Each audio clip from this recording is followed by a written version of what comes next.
And I believe we should be live now. Yes, now it for sure says it. Again, there's a delay on YouTube, and it throws me off a little bit. But I believe we're live now. So hello, welcome to Dark Tower Palaver here on YouTube. We're here for the live stream of Roundtable number 134. Welcome everyone that may be joining us here in the chat. And then the other thing, too, is the counts up front when we first start. It's always off. Feels like throughout the episode it's more stable. But at the beginning, there's times it'll show 0 when I know you're in here. Yeah. So I don't know what to trust. So It's because I don't count is why. I mean, it doesn't know that you're on the show. Oh, it does. Oh, it does.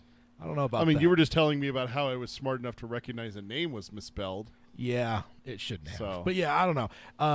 But yeah, welcome. We're here for this fun episode, hopefully. A lot of fun stuff to cover. So let's go ahead and hit the intro and dive right in to the episode here. The Dark Tower by Stephen King. The man in black fled across the desert, and the gunslinger followed. Go then. There are other worlds than these. Death, but not for you, gunslinger. It's time we had our own Palaver, I think, and it's going to take a while. And yet, dauntless, the slug horn to my lips I set, and blew. Child Roland, to the Dark Tower came.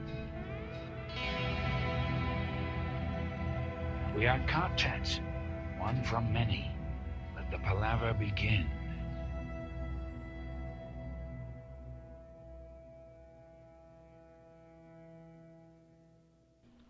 Hello and welcome to Dark Tower Palaver. This is our podcast covering Stephen King's magnum opus, The Dark Tower series, and the extended King universe, which all falls under the Dark Tower, of course. My name is Tad. And I'm Peter. Changing the intro on me. What is this? I've been wanting to for a while. I know, mean, but you just do it without warning. It's just like... No, I've said it multiple times. I got to remember to add that in. I just warning today, I should say.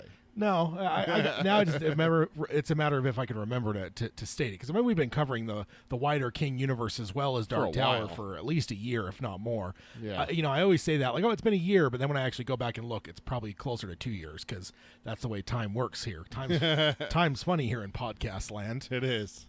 But yeah, first of all, we want to warn you about spoilers, introductory-wise. This is a roundtable. We will spoil freely of the Dark Tower series. There may be some other spoilers in other King realms as well, but for sure, the Dark Tower series, if you haven't finished the primary books of the Dark Tower series, you may want to hold off on these episodes unless you're not scared of spoilers, because we will spoil things. If you do want to avoid those, check out our book club episodes. With those, we have a very small spoiler section that's isolated to the very end, but outside of that, a majority of those episodes are spoiler free. We stay where we're at or before. We won't jump off a episode or a book 7 spoiler in the middle of a book 4 book club. So Right. So those are the safe episodes if you haven't finished the series. If you want to find the podcast, you can find us a number of places like Apple Podcasts. You can stream us on Spotify or Stitcher, or basically all podcast services, including now Apple Music and Audible. I don't know if they're necessarily considered new anymore, but it still feels slightly new that they're doing podcasts. So you could find us on there as well. If you could subscribe, rate, and review us on any of those services, we'd appreciate that. Then if you want to join the show live, you can do that at youtube.com/darktowerpalaver. If you want to like, subscribe, and ring the bell for notifications, you will know when we're going live. Maybe if it slips your mind, you should get a notification saying that Dark Tower Palaver is going live. And you can join us live, like so far Carol now has joined us. Hello, Carol. And then if you want to find the show notes, you can do that at darkttowerpalaver.com. We have like things like our basically that's the hub of the Dark Tower Palaver universe. If you want to find links to anything, you can find them there, including right now our March Insanity poll is going. We're in the middle of round 2. We'll talk about that in just a second, a little bit further, but you can find links to the voting for that there. You could also find the question for new listeners, as well as the show notes where everything I cover in the episodes, I'll link over there, so you can go follow the links and look at the entire articles maybe, because We're doing like a overview of the article, but there's other things in the articles that aren't necessarily related directly to Stephen King or the Dark Tower yes. per se, or they are, but we're not covering them. Yes, exactly. And then if you want to support the show, you can do that at patreon.com/darktowerpalaver. If you want to support the show there, you can be part of the Extended Quartet Gunslinger Patreon creed, where there you have access to our Discord server where you could torment Peter with emojis all Or week long. Tad with dad jokes. No, none of that now. None of that.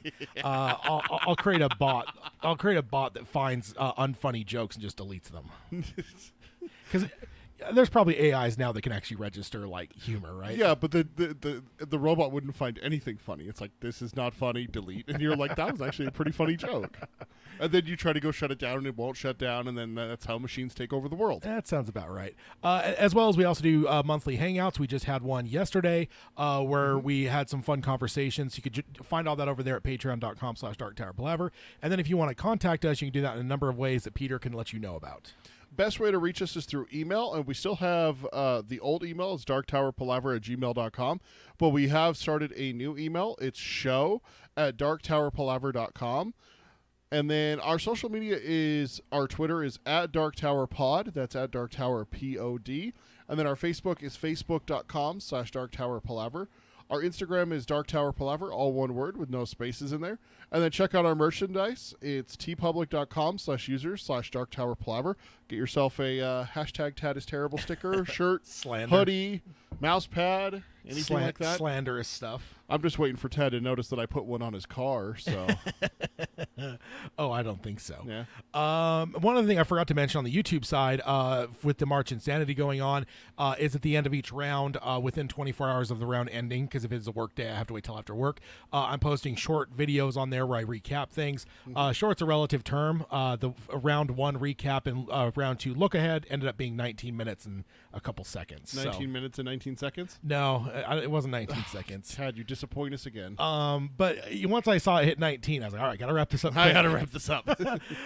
One, because it was running long, and two, because 19 just seems very fitting to be the run time there. But that is something you can find over there, but we will be talking about this here as well. Carol has a question in the chat. She says, I emailed my vote into the old email. Will that count? Yes, I did actually get that entered, Carol. So, Yep.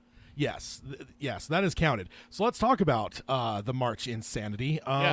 Let's see, I guess we probably need to go over to slides only so we can actually see the full bracket here. So just a quick recap. If you want to go watch that 19-minute video, I'll break it down a little bit further. But this is mostly for your input, I guess. If you it's have on the YouTube channel for the video, right? It is, Okay. yes. So in the first one, the tightest victory, Eddie killing Blaine beat Roland, and the Tet rides down the Coffin Hunters. That was the tightest victory of round 1. Opening line, massacred the Tall Massacre. Yeah. That was a brutal one. Roland's Command Me Nothing trounced Jake's final essay. Then in the biggest stunner probably in the history of our March Insanity poll, Roland, starting with the horn, beat the Leaning Tower shootout. Wow. That shocked me again, because the 4 corners of the bracket were is basically the most, I guess the biggest hitters. The most suggested Yeah. moments. So when we do these, we take in your suggestions as well as our suggestions, and then we Tad tallies them up and makes a sheet and counts out everything.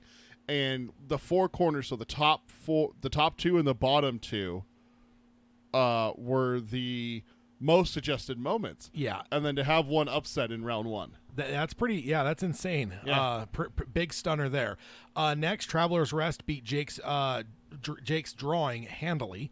Battle with the Wolves beats out the Palaver with the Man in Black, which is sad to see the Man in Black's getting. Yeah, I don't think he's represented on here at all now. So. And then Roland calling the names of the tower took the most decisive victory over Jake's second death. So that was the most. Who wants to remember Jake's second death? It got nominated a number of times. I guess. So, because it definitely wouldn't have been one. If I would have just guessed this all out without taking nominations from the extended quartet, I would never would have never would have made it on this list. But we went by people's nominations. It's not just mine and yours. No, it's the extended quartet's favorite best Dark Tower moment. And then in a tight one, Roland dancing the Kamala beat Roland looking into the jetliner. So that is I know that was one of yours. Is the jetliner. Yeah, so that's kind of where we're at currently.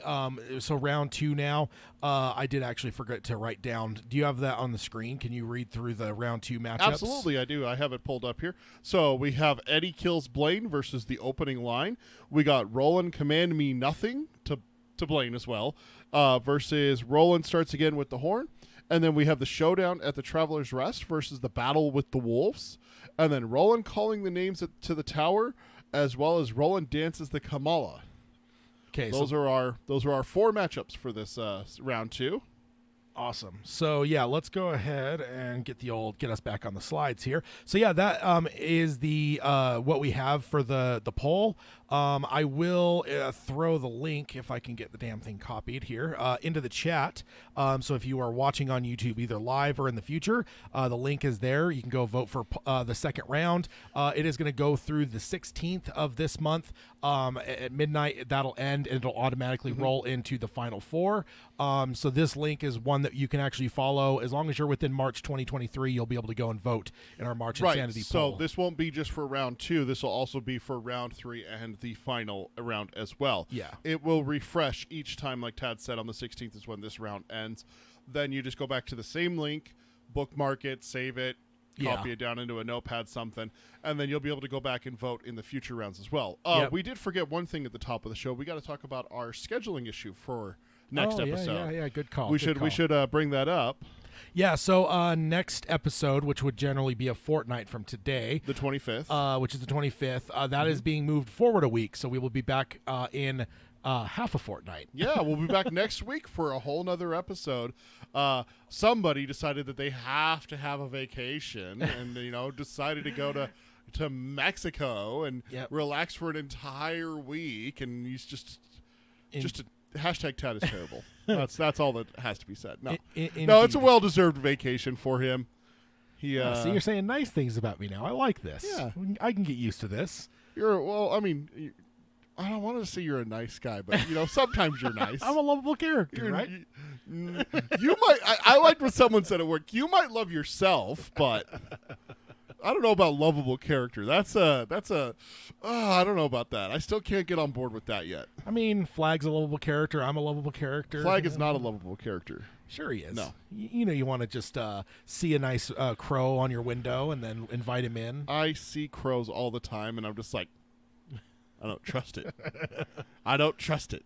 Hey, you can trust crows. They're so awesome. We'll be back next week, same times, same bat channel, same bat time. Yes. For book club. Book club, yes. There'll be a book club next week, but that means that on the 25th there will be no episode because it's moving up a week. Yep. And then I forgot, I do have the slide for this. So we have March 9th through the 16th as the second round. Yeah. 17th to the 24th is the final 4. Mm-hmm. And then the 25th through the 31st is the final. So those are the dates as they break down for the March Insanity. Are we allowed to say Final Four? Isn't that one of the copyrighted things too? They can go to hell on that. Final Four is like a thing in all sports and and not even sports, any bracket thing. Yeah. So they can go fuck themselves with that one. Yeah. yeah, exactly. You can quote me on that one. They can go straight to hell on that. But now let's jump on over. So this first one might be a little bit troubling to hear a little bit, but it's the headline of the article is why Mike Flanagan is okay with Stephen King's The Dark Tower not being his next project. I don't like this headline.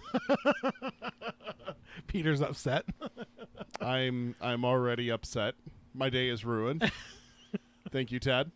And we just started too, so this can only get worse. And this is by Eric Eisenberg from Cinema Blend on February 28th, 2023. We know Eric. Eric pointed out that the Dark Tower fans know a thing or two about patience. With King taking over 2 decades to release the novels, the film taking a decade to get through developmental hell. And then also, I guess we didn't wait that long for the Amazon thing to start, film, and get killed. That all happened fairly quick for Dark Tower standards. Yeah. But he says that basically that experience might come in handy of us being patient. Oh, so we've already been, beaten enough. Let's just continue getting beaten. Yeah, that's exactly what we want.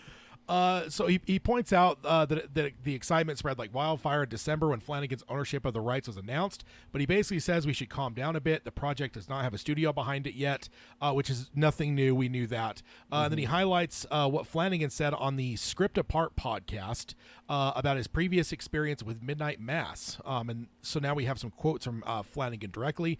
He says, all I wanted in the world back in 2014 was for someone to make Midnight Mass right then. And we took it to every studio in town, and I'm glad that they didn't. I wouldn't have done it right, and so I have that in the back of my mind with all of the projects, including the Dark Tower. Now, I want to do it right so bad, but I don't know that that's right now. And that 2 years from now might not even be the right time to get it to do it properly. So basically, yeah, and it's interesting because I know that the whole Midnight Mass is something that's been a long thing for him. A lot of his other things you've seen like copies of books called Midnight Mass and stuff. So he's even had Easter eggs. So he's been trying it for a long time before it finally happened. So it's just interesting for him to put that in perspective. It's then another recap thing, not a direct quote. It says Flanagan said that he is in his spot in his career where he feels he is ready to make the Dark Tower when the industry is ready for him to make it. So he is ready. In terms of his, I think he's just trying to make it clear that where he maybe wasn't ready for Midnight Mass in 2014, he's not necessarily saying he's not ready for the Dark Tower now. But he wants the industry ready for it as well. Yeah, the industry definitely has to be ready for it. And then, hi, Mark. Looks like Mark showed up in the chat. And then he says, don't want it to be rushed anyway, but hurry up. That's exactly what I think, too.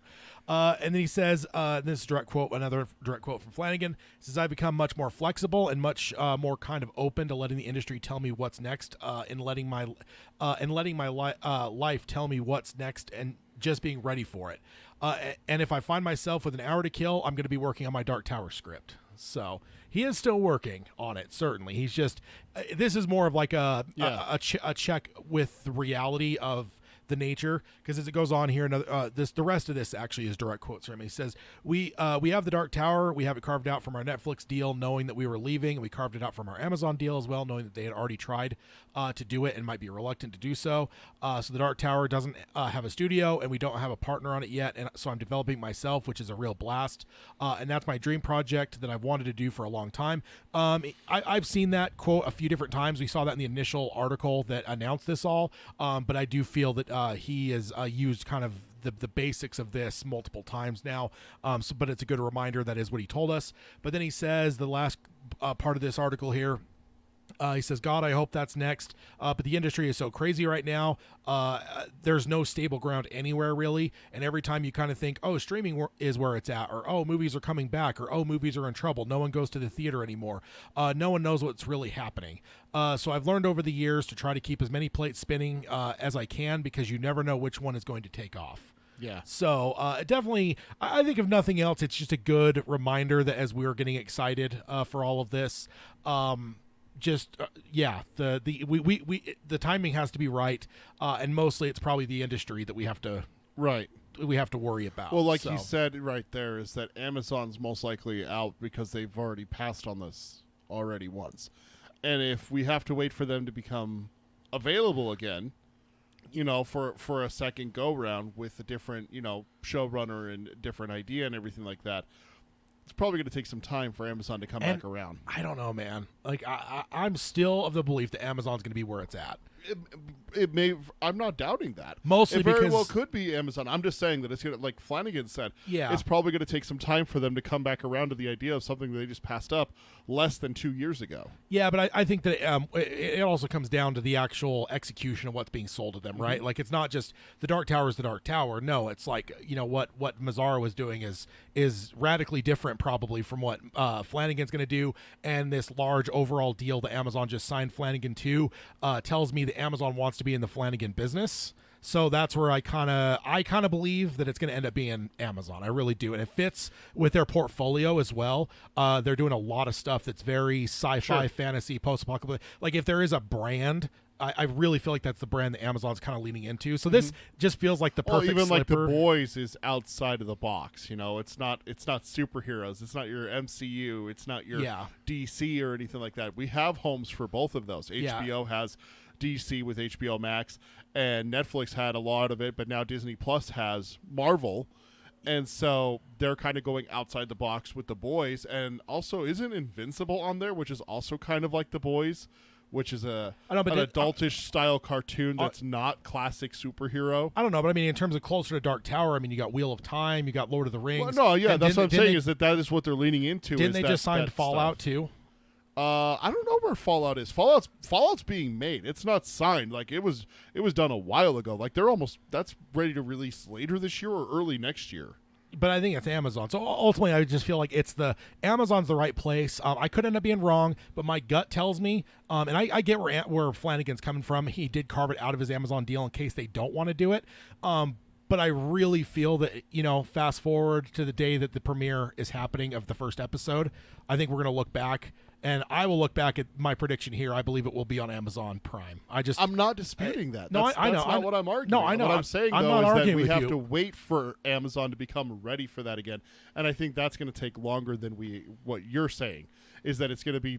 And I'm not arguing. I'm just stating my point of I do believe it will still be Amazon, because I just don't know, even like thematically, I don't know any of the other services that Dark Tower is similar to. HBO Max.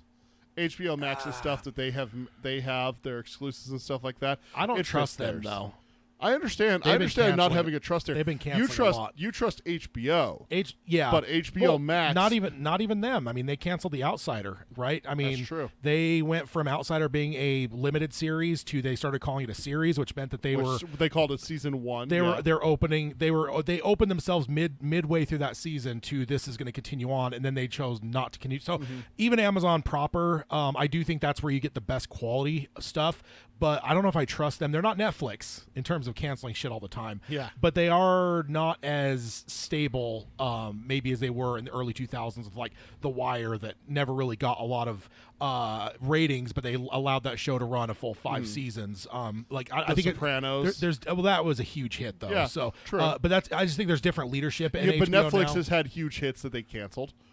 Their number 4 show they canceled last year. Like it's like the fourth most viewed show on Netflix, and then it's canceled. It's like, really? Like that's why we don't trust Netflix, is because they have great shows and then they cancel them. Yeah. Dude, I'm terrified that we're gonna get Stranger Things canceled. No, they only have one more season. That's how little I trust Netflix. Oh, dude, that's their cash cow. There's no way. That'd be like Disney saying we're never going to do Mickey Mouse again, and he's going to be completely wiped off of existence. That would never happen. Same with Stranger Things. All I'm saying is I get what you're saying, where like Amazon might have some reticence because of the last thing they turned down, but that was a different project, and I really do think that the big crucial difference is Flanagan. I think because they want to be in business with him. If he didn't have an overall deal with them, I wouldn't even consider them. But the fact it's not a chance. But the fact that they signed an exclusive deal with him, that means they want to be in the business with him. So they might then take like, hey, this is my biggest desire right now. They might look at that and go, that might be a good thing. We wanted him. We want everything that comes with him. If that means that we have to take this project on that he wants to do differently than what a previous showrunner, Glenn Mazzara wanted to do, then we'll look at it, just not right now. And that's what we said that a couple episodes ago, is that I can't imagine that Amazon's going to be like, yeah, here's all this money. Come make exclusive content for us. What? You want to make a show that we turned down last year? Yeah, sure, do that first. No, I don't see Amazon doing that. Yeah. Which is why I think that it's going to take a while. I don't know. I don't think that you're wrong that Amazon might be where it lands. But I think it's going to take longer because it's going to land on Amazon. And I disagree. I think the way I look at it is like Game of Thrones, right? The follow-up of Game of Thrones, there was like 3 different shows in development. They canceled 2 of them, but House of the Dragon still got made. It isn't that they weren't interested in doing Game of Thrones anymore. It's that those other 2 projects that were pitched, the people just didn't have a lot of hope that it was like it didn't. But Game of Thrones was made. That's the difference here, is that. But I think Dark Tower was never made. But I think that's the main thing. Amazon is not going to be in this spot where they're just like, oh, Dark Tower is not anything we ever want to do. Like, I just don't think that's not what I'm saying. I don't think that they liked the pitch from Mazzara, to be honest. I know we as fans, from everything we heard from those podcasts, we're fans of it. But I think there was some, especially that maybe he was starting in book 4 stuff. It just felt like a Western. I just think that some of that stuff was off-putting. Some of the stuff that we may have even been excited for, I think Amazon just looked at it and went, Westerns aren't really super big right now, and like I really don't. I mean, what the hell does it even have to do with the tower? I mean, think about what he talked about the first season, right? Because that's what he would have been pitching them ultimately, is like the first season, and that's all the book 4 stuff. And I'm just like, do they get any of like the crazy sci-fi stuff, or the kind of like the book 1, 2 like elements that we all those like the ingredients of Dark Tower? Book 4 melts a lot of those away, and it just feels very like drawn down Western. And I just wonder if they saw that and they're just like, nah, that's not. And whereas Flanagan's now going, hey, this starts out in this desert with this, Man in Black and this gunslinger and, whatever. And that's where I think, I guess that's where my difference is I think Amazon just wasn't interested in what Mazzara was pitching, even though we loved some of the stuff he was saying. I think right, but which is what I'm saying is, and literally what Flanagan is saying is that Amazon turned that down. Yeah. And I think it's going to take time for them to come back around. I don't think that it's going to be something fast. I don't think we'll see this for 2 or 3 years, maybe even more. I think it's going to take I think it's going to take a longer time for Amazon to come back around, especially if they want Flanagan to make other things. Here's my counterpoint. He's going to have to dedicate himself to those projects. Here's my counterpoint. They do want to be in the Dark Tower series because they spent how many millions of dollars to let Mazzara film a pilot. So it wasn't just like a thing where they were like, saw the script like, nah. Like they because remember, we're also talking about the movie financially wasn't successful, so there was like a whole thought of like the shadow of that would potentially stop us from whatever. But Amazon, they put their money down and went, yeah, go ahead and film a pilot for us and let's see what what we see. Yeah, it was within a couple years of the film flopping too. Like this all started coming out in like 2021, right? So 4 years after the film, we're like, is that enough time? We even had discussed that. Is that enough time? Yeah, in between the film and a TV show. So that's my counterpoint. Is I don't know that I don't want to sound negative towards Mazzara, but I just wonder even if what Mazzara ended up getting on film. What it just didn't appeal. It wasn't impressive. It didn't appeal to Amazon. Again, because Amazon, I highly doubt there's anyone at the higher level that's even read these books. So for them, it's all about what is that 1 or 2 hours that he filmed? What does that actually show them? What does that convey to them? What kind of hope do they get from it? Watch like the first episode of Game of Thrones. What does that show you about this world that then can project you into potentially multiple years of television? And I just don't know. Maybe that's what it was. They just weren't happy with what they saw. But when did Amazon get a new it's like a new director or new director of creativity or something like that? That happened while Glenn Mazzara was doing his thing, wasn't he? Possibly. I know we covered it when that was all happening. But so yeah, I think it was right in that realm. But one other thing, and this is not really a news article, and also, what did I miss in the chat here? We have a new quartet member, Atlantis Jackson. I don't know if we want to call him Atlantis Jackson or AJ. Says, hi, I've been reading The Dark Tower since there were only 3 books out, but this is my first time here. Hi, guys. I seem to have found my people, and then a heart emoji. Yeah, awesome. Well, welcome. Getting Atlantis. off on the wrong foot already with me with the emojis. So just like, for new people, they may not have any idea. They're going to have no clue why I hate emojis so much. But I love emojis. So let's fill the chat with emojis here. No. We should get a quota of like we need at least 100 emojis per chat type thing. But yeah, welcome, Atlantis. Good to have you here. We are definitely Dark Tower fanatics here at the Dark Tower Palaver, and all the listeners here in the chat as well. So, if you want to let us know what you go by, we'll call you that. We have a little list started for what we call people that have different types of names. If you just want to go by AJ or Jackson or Atlantis, just let us know. Also, if you want to. I don't know if you were here at the beginning. Check out our website, which is darkttowerpalaver.com.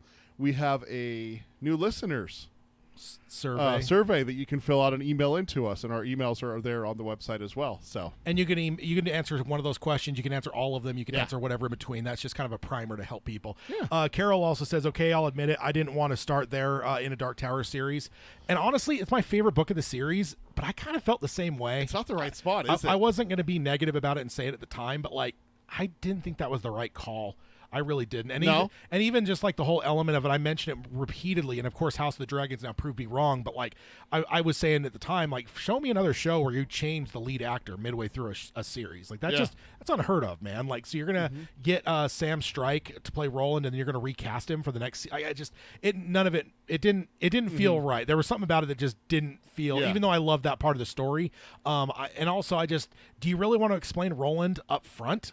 Because then you kind of lose that element of, right, like what we gained of Roland through the first 2 books. Because I would say even Roland's mind splitting kind of humanized him to us. You know, like those elements I think broke down walls, and you kind of saw past like the Terminator, and then you get the whole shebang in book 4, and then that book 4 really turns him into a human character. And then from there, so it's like if you start with book 4.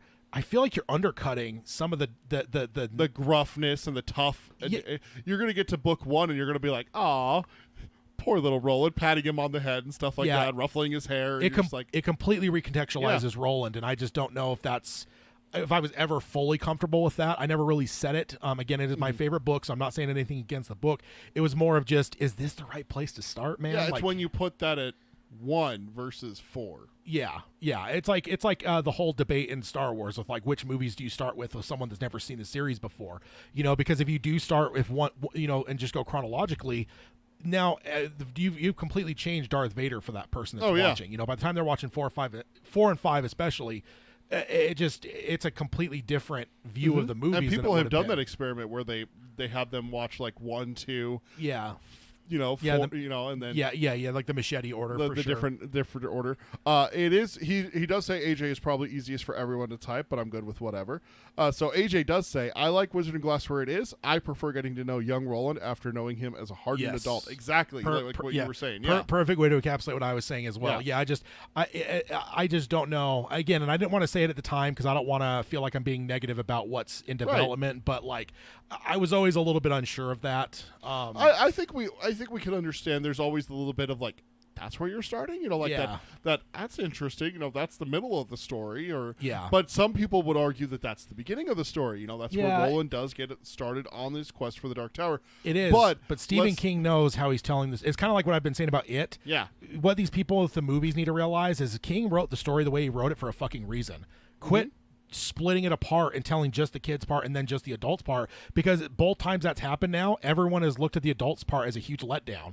There's a reason for that. King is a fucking master. Don't quit fucking with shit he did. If he did it something a specific way, I believe he did that because he thought that was the best way to do it. And I think if filmmakers are smart, they would try to mimic what King is doing because they would realize the way that he structured things is usually for the right reason. I would still love to see, maybe it's 27 years from now, another take on it where they actually just do like the book where you cross-cut back and forth. You do the both timelines from the start of when they get involved all the way to the conclusion. Yeah, like the final showdown. Yeah, I wonder if that would feel like a whole different kind of movie. It absolutely would, or show. And I think that's the greatest weakness from the two, the movies and the TV show is that they do split it into kids and adults. We've talked about this before. Carol has a very interesting Palaver question. Do you want me to save it for later, or do you want to do it now? I mean, it's related to this article. Yeah, let's do it. Okay. She says, Palaver question: If he had Glenn Mazzara completed a better pilot, starting at the beginning, wait, hold on. Oh, we could be well into the series by now, but no Flanagan. Which one would you rather have? I want Flanagan's, man. I do too. I just he's an absolute master. Like I've said multiple times, he's also a tower junkie. He's a tower junkie, but also he has, in terms of what do you call it, like the difficulty level, he's done what no other adapter has ever done before. You can argue that there's some people that have adapted things that ended up with better products, but I would say that those people usually, like Frank Darabont. Yeah. But I think Frank started with much easier projects to adapt. Whereas Flanagan has taken potentially two of the hardest degree of difficulty, I guess is the word I was trying to, the phrase I was trying to come up with. Degree of difficulty, Flanagan is doing stuff like that nobody should be able to do. I mean, he had to walk the line between, Kubrick and King with Dr. Sleep. He did Gerald's Game, which was considered unfilmable. And in both cases, I think he did a masterful job. I truly believe he's the new Darabont. Like, you know, like Yeah. Darabont's the one where you're in the old days where it's like if you want a king thing done, like you would pick Darabont as your first choice. Like I think that's Flanagan for me now. I want to see him do these things. I so. want to see him do the Dark Tower. Now, other King works can wait. I want him on the Dark Tower. But Yeah. if Amazon's like, hey, you know what? Show us what King's got. Yeah. Oh, there's a question. Okay. You're sitting on Flanagan's right-hand side, right? You're Flanagan's go-to guy for King and stuff like that. Like, you two bounce ideas off each other and everything. You sit down with the Amazon executives, and they're like, we're not entirely sold on Dark Tower. We got a bad taste in our mouth. Give us something Kingian. We'll go buy the rights. Tell us which one to do. I want to see what you can do with a limited series. We'll give you 7 episodes. What are you going to do? I think, And then you and him have to go sit in a side room and come up with 3 ideas. What 3 would you bring back to Amazon as your pitches? the hard part is so much of the stuff's already owned. It's true, but So- like I said, Amazon says they're going to go get it. So take the idea that it's owned by this or it's owned by Hulu or I mean, anything. What would you want to see? I would just build up the Dark Tower universe, Hearts and Atlantis. You think that's where you would start with Amazon? You want to sell Amazon on something that people are going to watch, and you're going to start with Hearts and Atlantis? No, I'm just saying Hearts and Atlantis, Salem's Lot. I would be looking at those things that you're basically going to lay track for things that you could then connect See, to Dark Tower I wouldn't later. do that. I'd do something completely unconnected to the Dark Tower, and I'd do something that would get viewership, because then Amazon's going to trust you. I would do something that people have heard of. Give me a Pet Cemetery 6-part, 7-part series by Flanagan. Well, I don't think they distrust Flanagan, though. I'm not saying they do. I'm saying they distrust King stuff.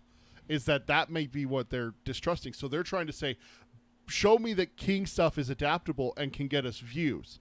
So I want you to come up with something that will show us that you can adapt King stuff. But again, we trust you. We don't trust the source material that you're pulling from. Again, I still think something like Hearts and Atlantis, which was done decently with the movie, it was a mediocre, middle of the road movie. But I think what Flanagan can do to it, you know, and we know he won't scrub all the Dark Tower shit out of it. Yeah. You know, like that, or like again, Salem's Lot. You know, and then because imagine if Flanagan delved a little bit further into Father Callahan's story, and he isn't just a 5-minute part in his thing, but he actually does some of the highways and byways of America. I just think that some of that stuff, because Flanagan can do, I don't know, I think Flanagan can make something masterful out of anything, to be honest. Yeah. I just don't think that would sell with majority of people. I think that you're setting him up for failure at that point. I don't. He might make something that we love. Again, you're looking at it from our perspective. No, I think look at it outside of. I think King if fans. it has Stephen King's name on it, people watch. I mean, there have been things that have been adapted that have still failed miserably because it has King's name on it. I think that's more because the quality of what they are. Right, exactly, and that's what I'm saying is that Hearts and Atlantis, though, Or that's the one you would go or like with. Firestarter that they did no press for. Basically, there was hardly any advertising done for it. But that's because of what they brought to them. I mean, let's be honest, that was not exactly a stellar film. If they bring their A game and the studio likes it, they're gonna go out for it.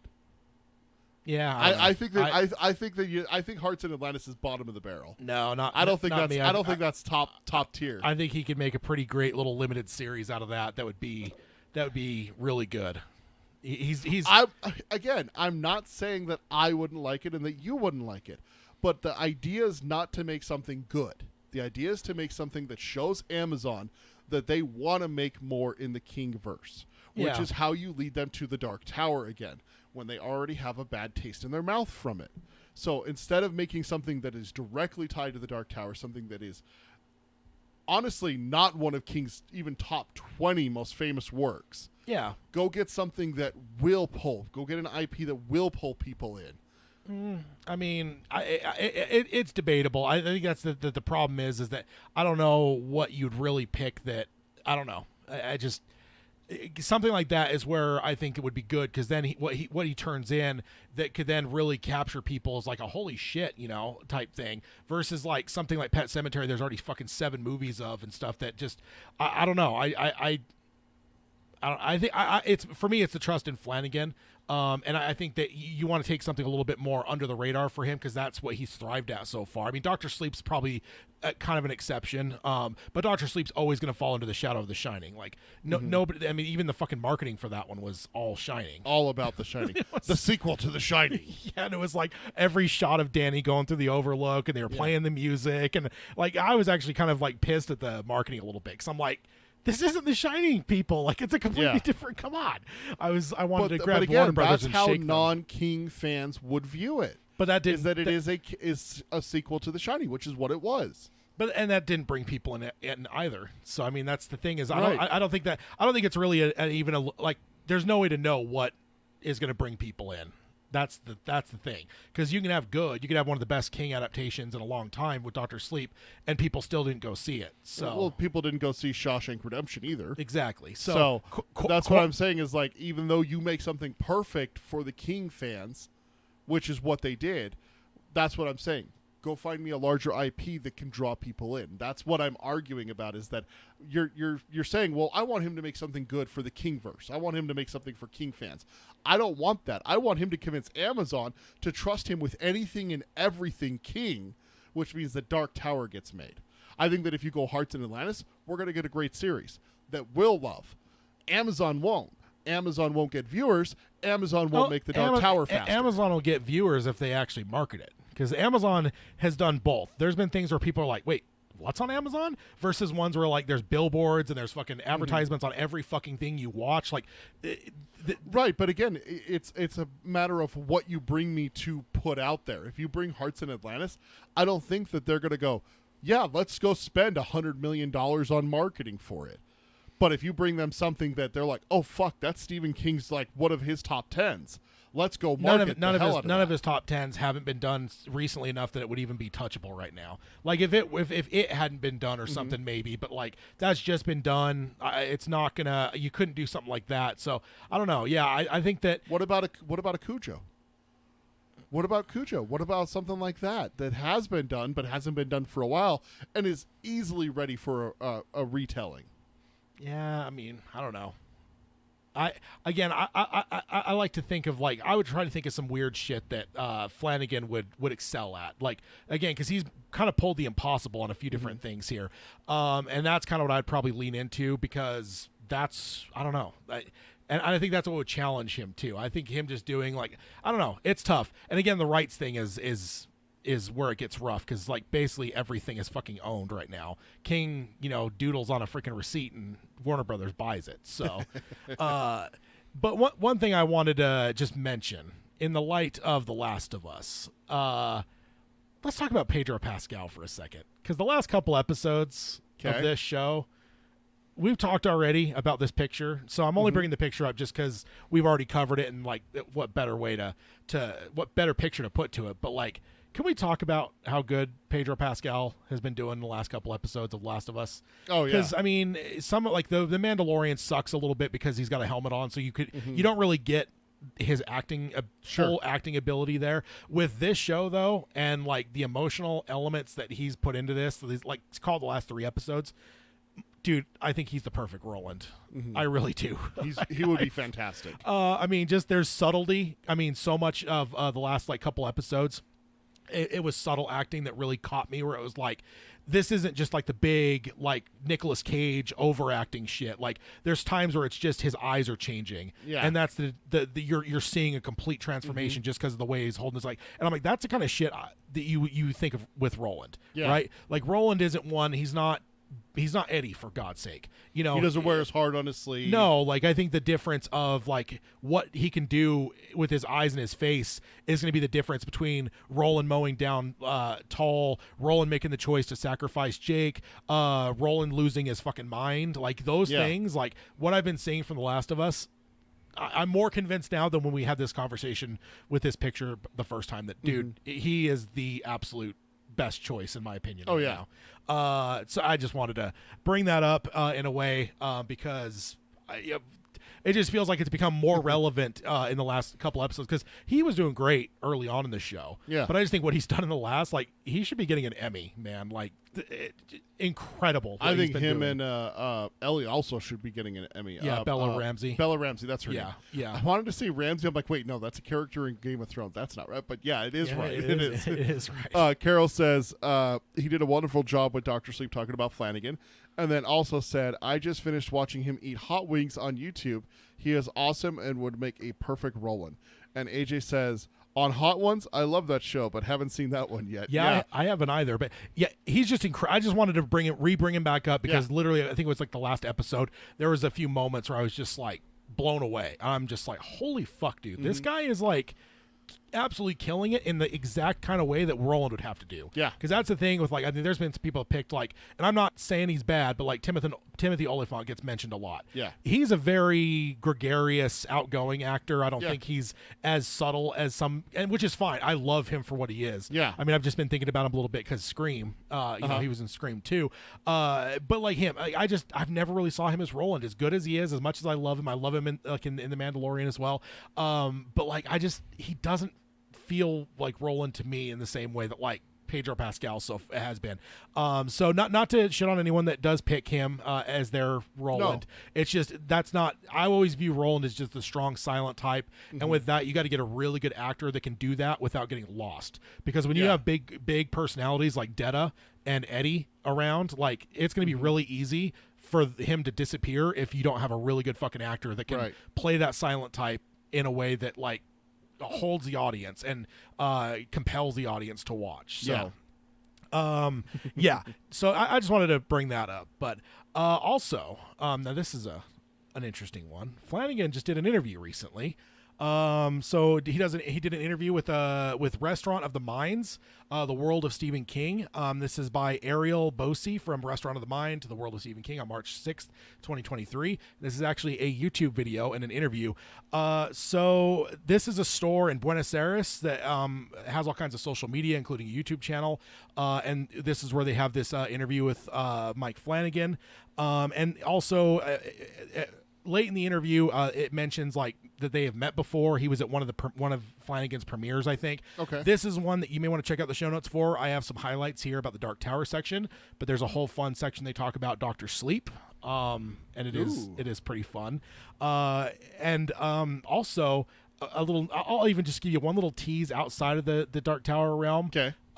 He gave a little bit of trivia that after Gerald's game, Stephen King called him up, said, all right, what do you want next? Oh. Basically. And he's like, I want Lizzy's story. And King's like, no, I'm doing that. Oh. So there is a world somewhere that Mike Flanagan did Lizzy's story. Oh, okay. One level of the tower. All right. I just thought that was interesting as hell because, again, that is such a strange... And I don't know, I haven't read it, but I've always felt the vibe of maybe even like a Duma Key might be a Flanagan. Yeah, and that's never been done. But yeah, Lizzy's story. That was an interesting bit of trivia he threw out there that I was like, oh, that's interesting. That would have been an interesting. Flanagan would have nailed it too. Oh yeah. I still need to watch the full thing. I've only watched the first bit of episodes before my Apple. I got some free thing with like 3 months or whatever. Something like that. Yeah, exactly. And it ran out before I was able to finish. You got to sign back up. So. You got Ted Lasso starting in 4 days. Yeah, exactly. I'm gonna already sign back up, which will allow me to like finish Lizzy's story and stuff. Yeah. But so a huge plug to this place, and also for all of our Spanish speaking Quartet members. I'll have a link to their website as well as this video in the show notes. So the interview is about 40 minutes long, and the whole thing is worth a listen, but we're going to focus on the Dark Tower sections here. Otherwise, we would just be listening to the whole interview, which, again, is worth doing. So go check them out. So first one here, I actually have sound bites on these. Oh.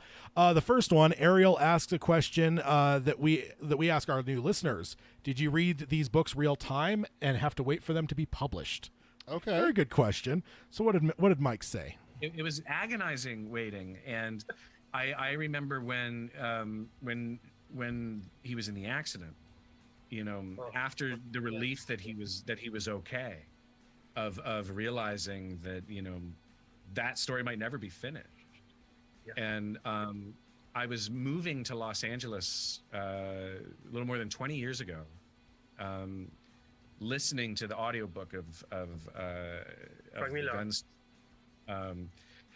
I stopped because Wolves was just published, and I was traveling across the country for, I think, 9 days. We were driving to make the move, and I made the whole group stop first thing on the day it was released at a bookstore at 9 a.m. so I could get my hardcover immediately. Then, waiting for Song of Susanna and for The Dark Tower felt like an eternity. And then when I read The Dark Tower and finished crying, when I finally finished book 7 and felt like it was done and I'd never be in Midworld again. It was then, yeah. Then I remember how it felt when Wind Through the Keyhole was published, and when I opened that book and was suddenly back with the quartet, and I started crying again, and it was so beautiful to feel that it was over, and then have a couple, same with Little Sisters of Eloria. It was like to have these little ways back in, felt like such a gift. But yes, I've been a Tower junkie for a very long time. So, yeah, kind of. We were just talking earlier, and I was like in my head thinking of some of these things here because we've talked about some things already. But yeah, definitely a Tower junkie. Definitely, I love that. He was moving to L.A., which is the classic thing for a lot of filmmakers. Usually packing up a car with maybe some friends and then driving across country and stuff. I'm not sure. Larry Underwood. Yeah, I mean, yeah, and so it's just funny that in the middle of that whole story, they had to stop at a bookstore to buy Wolves of the Kala. Yeah, worth it. Yeah, so that it's kind of cool to hear him talk about, especially, and I also found it funny because it's one of our questions that we ask people. Yeah, did you read them all in a row, or did you have to wait? Because that is something else to have to wait. We were lucky enough. I got into it in the realm of right about the time the book 7 was being published, so I never had to really wait. I was right around there a little bit after that. Yeah. So let's see. So then Ariel recaps what Flanagan has said so far about his project and asks if there is any updates that Flanagan can give us. Mm-hmm. So let's hear what Mr. Flanagan has to say on this. I can tell you that progress is being made. We've been working on it very hard. I don't have anything that I can share yet because I don't want to jinx anything. But we've been moving it forward at a good clip. And my priority is right now to put the right actors in it, and then to find the right home for it that isn't going to mess it up. And that's a very tough place to find. Like it's such a huge show, and it's so expensive, and I can understand why for a lot of places this is a very difficult decision to approach. So we've been doing our work trying to protect what the show is while making it as easy as possible for people to come on board and to support it, and trying to find the way that makes it the least frightening to a studio and a distributor. And it takes time. But I keep working on the scripts and, meeting with fantastic actors who are excited about it. So hopefully we'll have something we can announce soon. Dude, Aaron Paul's Eddie. Aaron Paul's Eddie. Your ears perked up there. Oh, Aaron Paul is Eddie. Pedro Pascal's going to be Roland. All these things he's posting with all these different actors. He's doing it with them, isn't he? I wonder. Dude. I really do wonder. Yeah, I do wonder. Let's also, AJ said in the chat, I had to wait to read 4 through 7 and it was hell. And 4, that's the big one there. Yeah. You got that cliffhanger, which we're just about to hit here in the next couple months. Yep.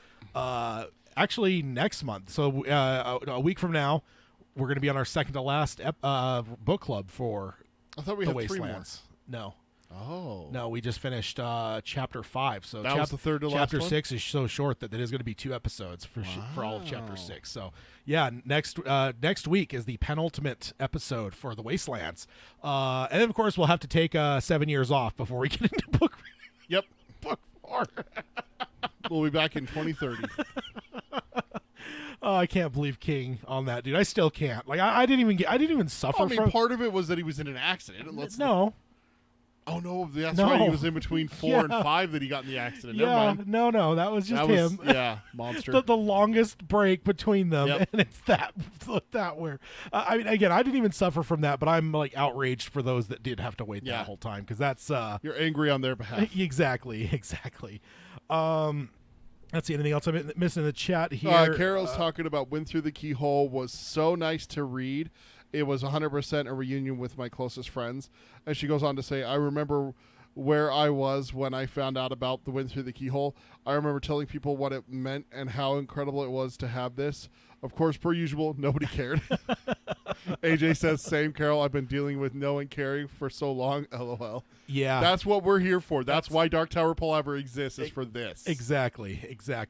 So moving on here, and there may be a little bit more talking about with the Keyhole here.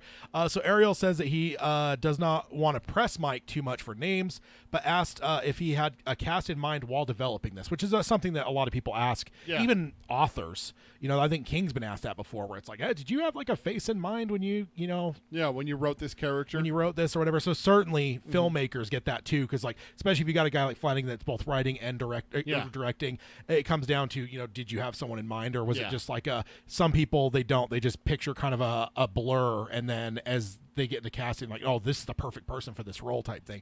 So it's he's being polite, not to press too much, but it is a very good question to ask Flanagan here. Yeah, I have some people in mind, and I always Aaron have. And then there are people who over the years have expressed an enormous amount of interest in the project, at various different incarnations of it. So I want to make sure I meet with them. And so there are some people though who had burrowed into my imagination early on, as being perfect fits for some of these characters, and I'm lucky that I'm sitting down with a lot of them. So it sounds, It's Aaron Paul. It sounds like he's not just talking like what people have reached out to him, but he's like watched the news like we have over like the last He's like decade or taking so. notes when someone mentions that they would love to be a part of the Dark Tower. Exactly, and then he's Yeah. actually like circling to those people, which is insane, because like Yeah, that's huge. that is. Hi, Josh. Thanks for joining. He says, hi, fellas and fellettes. Yeah, welcome, Josh. We're talking about Flanagan with an interview with Restaurant of the Mind, the World of Stephen King podcast. And he basically is not confirming anything, but he's talking about how he's meeting with all people who have expressed interest, as well as people who he thinks would be good, and getting a cast together before finding a home for it. Yeah, because I that's, think that's dude, the step he's on now. That basically. is that is amazing to see that he's doing that, because that's different than what Glenn Mazzara did. Yeah. Glenn Mazzara found a home first and then started casting people. Honestly, a cast sometimes when you're talking like doing something on spec like this, which basically means that he's not being paid, he's doing this on his own accord and then trying to sell it. Usually, as part of that, that's when you want to get actors attached, because then you sell it with the actors. That's what I was going to say. It's like then you can go to a studio and be like, "Yeah, look, I want to do this project." And this character is going to be played by Aaron Paul. This character is going to be played by Pedro Pascal, and this character is going to be played by Bella Ramsey. It's so on and so forth down the line, and it's just like, dude, this is like I'm 85% convinced that Aaron Paul's going to be my Eddie in a Flanagan series about the Dark Tower. Carol says, "Oh, those pictures mean everything." Which, those pictures have a whole new context now. I know. I need to go follow Flanagan on social media, or should I not, so that I can be surprised here when you show me? Indeed.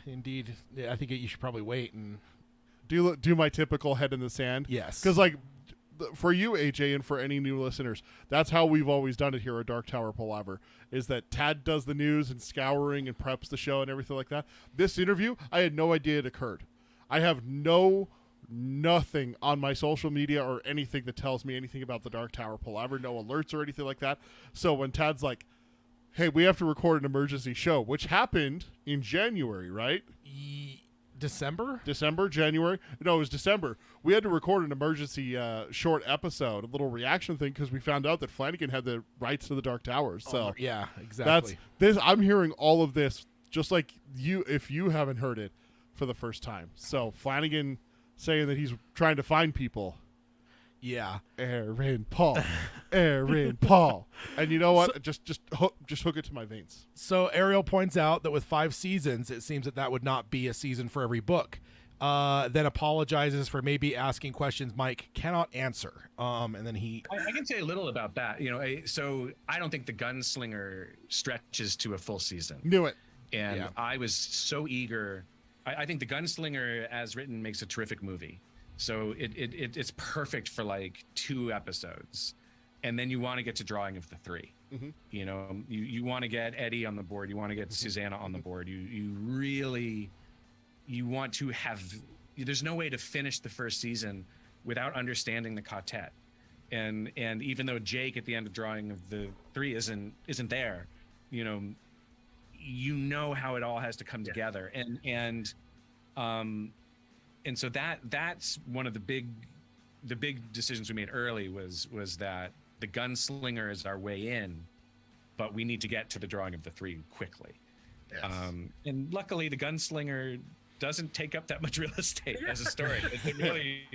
It's fast and lean and mean and very simple. And that's the thing about it, and where I think, some of the other incarnations have maybe gone wrong is that it starts so perfectly small. It's the man in black fled across the desert and the gunslinger followed. It's 2 people, and one is chasing the other.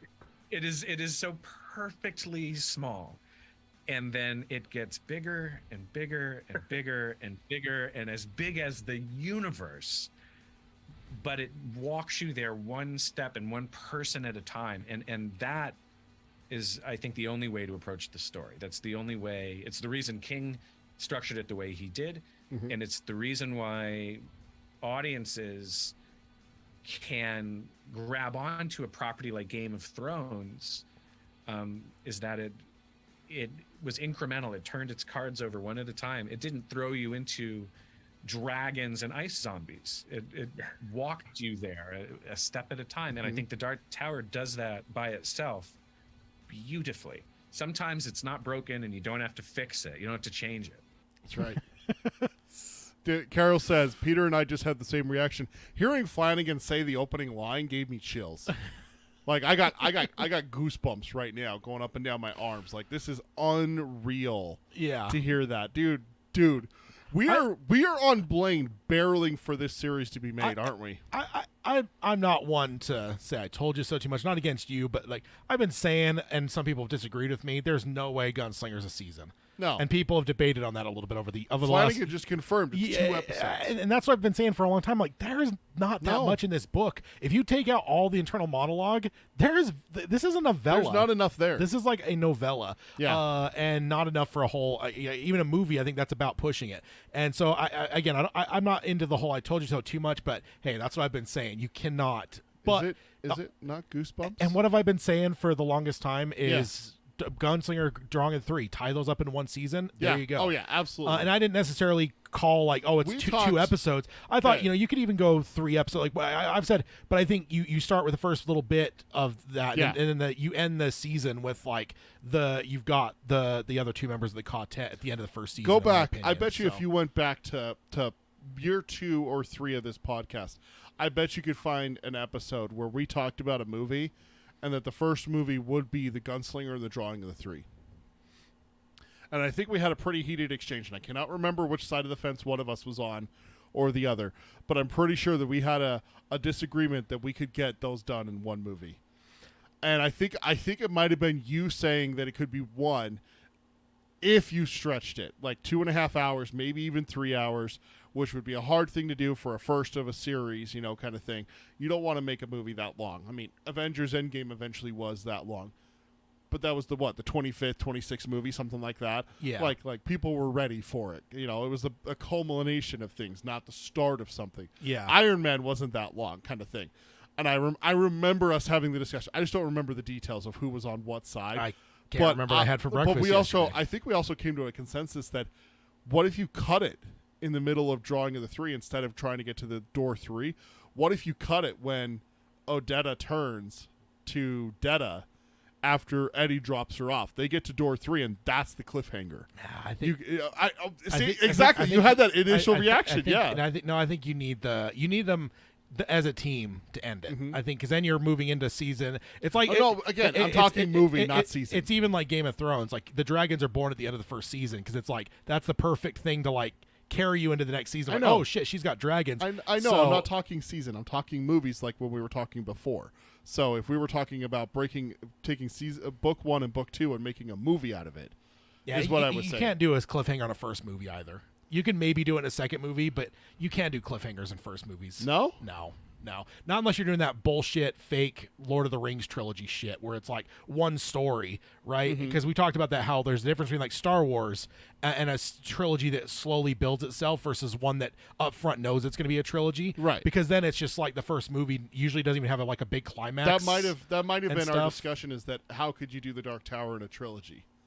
I think that might have been our discussion. Is how could you do it? I'm not talking shit on Lord of the Rings. That's just my biggest example of like, in the early 2000s, there was that whole period where it just seemed like everyone was up front was told like you could make a whole trilogy, and then they were then writing the films under the expectation of that. Whereas like Lucas didn't know if he was ever going to get more movies, so like the first one had to have, and it's the difference between a pre-planned trilogy versus like a trilogy that grows on its own, and with those you'll usually have like the big triumphant thing at the end of the first one, because that way if they don't ever get another movie, it could be a standalone movie, that kind of thing. But yeah, I think cliffhangers are for your second one though, especially because usually the second's where you get into the dark realm. You know, the good guys start to lose and whatnot. So, well, if you see that as dark, hey. Stay on this side of the line, Tide. You don't need to go over to the dark side. Oh, you think I'm not there? No, already? you live there.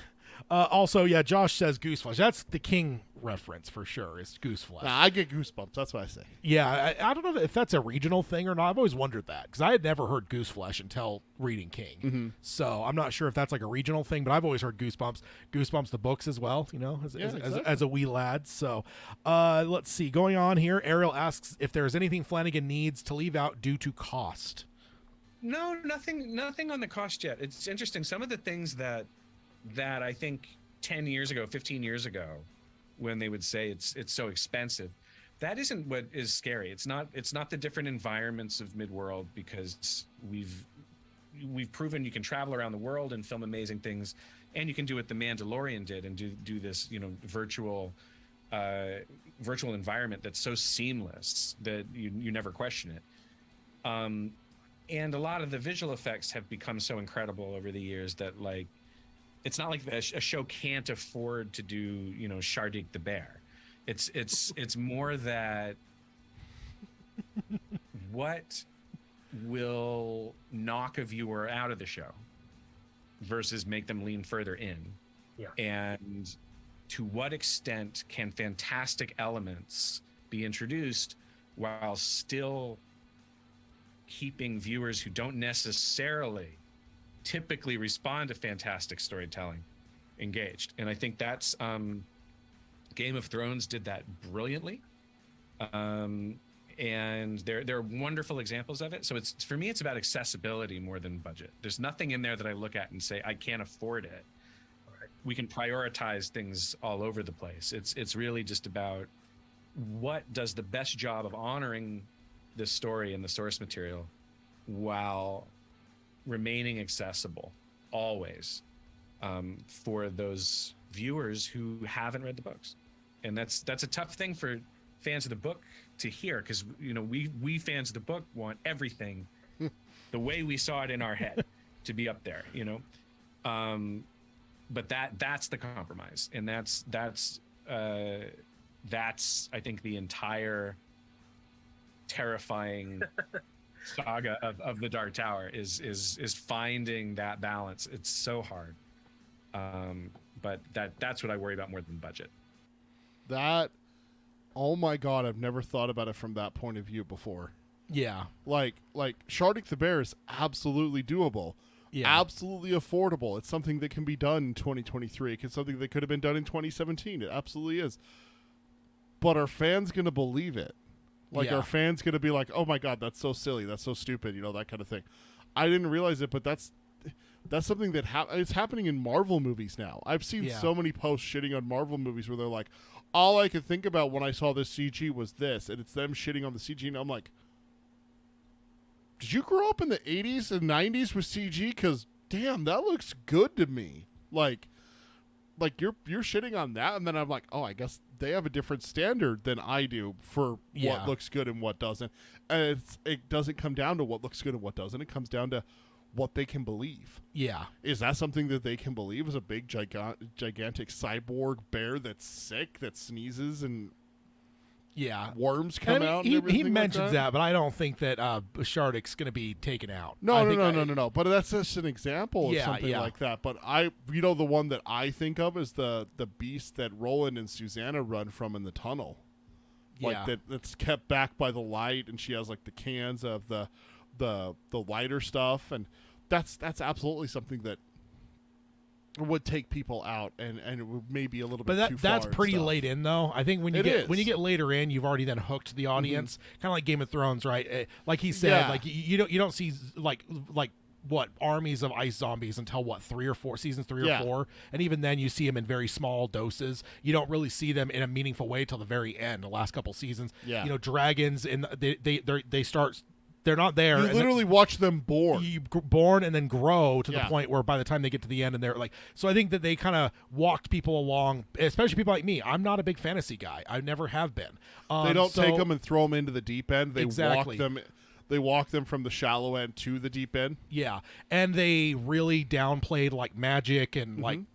Because like honestly, if there was like wizards and magic and dragons from, I wouldn't have watched Yeah. Game of Thrones. I wouldn't have. It's They- never been your forte is fantasy. No, they would have had to have, Frog turn up the heat on the water. They Yeah. had to do that for me because they couldn't have just thrown me into the boiling water. I would have jumped out. It's never been my forte. I know the Dark Tower falls into that realm for some people. This is a huge exception. There's some exceptions. Same with like RPGs, video game wise. I've never been a fan of RPGs, but like Knights of the Old Republic is probably the only RPG I've ever had the patience to play through. So yeah, I think it's just an interesting thing, and it'll be interesting, when Flanagan, gets his show and gets it When greenlit and I stuff. like that, not if. That we can then discuss that as we go through when we hit those moments Mm-hmm. where something is radically changed. It Is could, that something that would have taken the audience out of it? yeah. So, Yeah. yeah. Let's see. Carol says, Peter, the answer is no. They were born in the last 25 to 30 years. As a Gen Xer, everything looks awesome to me except recent bad CG. And I think there's times you could certainly see, and also there's a huge deficiency in CG right now. There's not enough Yeah. companies, and there's just almost basically not enough work to be done, because they talked about that on the Last of Us podcast. There's too much work Where- to be done. There's not enough workers. Not enough basically. workers. And- You said not enough work, because so. they talk about that with the Last of Us, where they're like, we were lucky because there's so many people that work in this realm that are fans of the game that Yeah. were willing to sign it, because basically they could choose what work they want to do right now. Yeah. With special effects houses and people, they're just like, no, I'm not interested in that. And No, we have other. We don't have the capacity to take your project. if you on. got one company that has a year they can divvy out, and they got 10 different people coming to them asking them to do special effects, they can choose what they want to do. yeah, So and it's going to be like 4 or 5 people that they could do throughout the year. yeah. Well, that means 6 to 6 5 are going to get a no. Or no, or they have to go to some lower Lesser, level, yeah. and Then you got to try again and go lower. Try again and go lower. Try again and go lower. until something that at a community college with some kid on running. Yeah. Something that I could probably do, and I'm not technical in that way at all. So next up, Ariel asks how Flanagan plans to handle all of the various crossover elements throughout the series. So see, he's asking some really, really good questions here. He's definitely a tower junkie like us. Indeed. So let's hear what Flanagan has to say about that. So yeah, the answer to that is you go to each individual rights holder one at a time, and you say please, and you explain why it all fits the way it fits and how it's important. And we've already done a fair amount of this work of finding out where the disparate rights are and who controls what and how we could work. Fortunately for me, I maintain a very good relationship with Warner Brothers, who controls at the moment Salem's Lot, Hearts in Atlantis. Those are all Warner Brothers properties at the moment, and then the rest, we try to get what we need. And if we can't, part of the fun about being a constant reader is, okay, well, if I can't have this particular character, I know the King universe very well. Who else can I plug in that can achieve the same goal and still make the Stephen King fans very excited, but might also be a surprise? And so that's a lot of fun too, to say, okay, if I don't get Ted Brodigan in here, who else, what other incredible psychic character, what other breaker from the King world can turn the corner and have us go, oh my goodness. And just throwing things out there, what about Dan Torrance? What about, Dick Halloran? It's characters that I already know and love, who could fit into this story so beautifully without changing the mechanics and the intentions of it. So there's a lot of those conversations too. If we hit a roadblock, there are so many wonderful characters in the King universe that we won't hit a roadblock on all of them. So that's part of the fun. It's a giant puzzle, but it's really fun. So that's a fun Yeah. that's a fun thought. I mean, he did say that Hearts in Atlantis was Warner Brothers, so I don't think that Ted was going to be one that he would necessarily run into as a no-go. But also, that I never thought about that. You could replace one psychic with another, or one tough guy with another, something like that along the lines. Also, just to notate there, Snitches in the Harry Potter universe. Yeah, Warner Brothers. Is owned by Warner Brothers. Doctor Doom and lightsabers, however, unfortunately are owned by Disney. Yeah, indeed. And that is not going to happen. No, but I don't think you because honestly, if they they look like wolves, like Anubis and Egyptian stuff, but then just have green cloaks over them. That's Doctor Doomy enough that there's no legal ramifications to that. Lightsabers. See, and you could get around saying the name Doctor Doom by Eddie. He could just be like, he looks like a bad guy from a comic book. No, he could say the name. There's no problem with that. When you're talking like, dude, would Kevin Smith have a career if you couldn't mention movies or characters? Right, but you actually have a visual representation of said character dressed like that. No, character. but they wouldn't be dressed like, if they look like wolves with just green cloaks on, and Eddie's like, it kind of gives me Doctor Doom vibes. Like, that's not like a.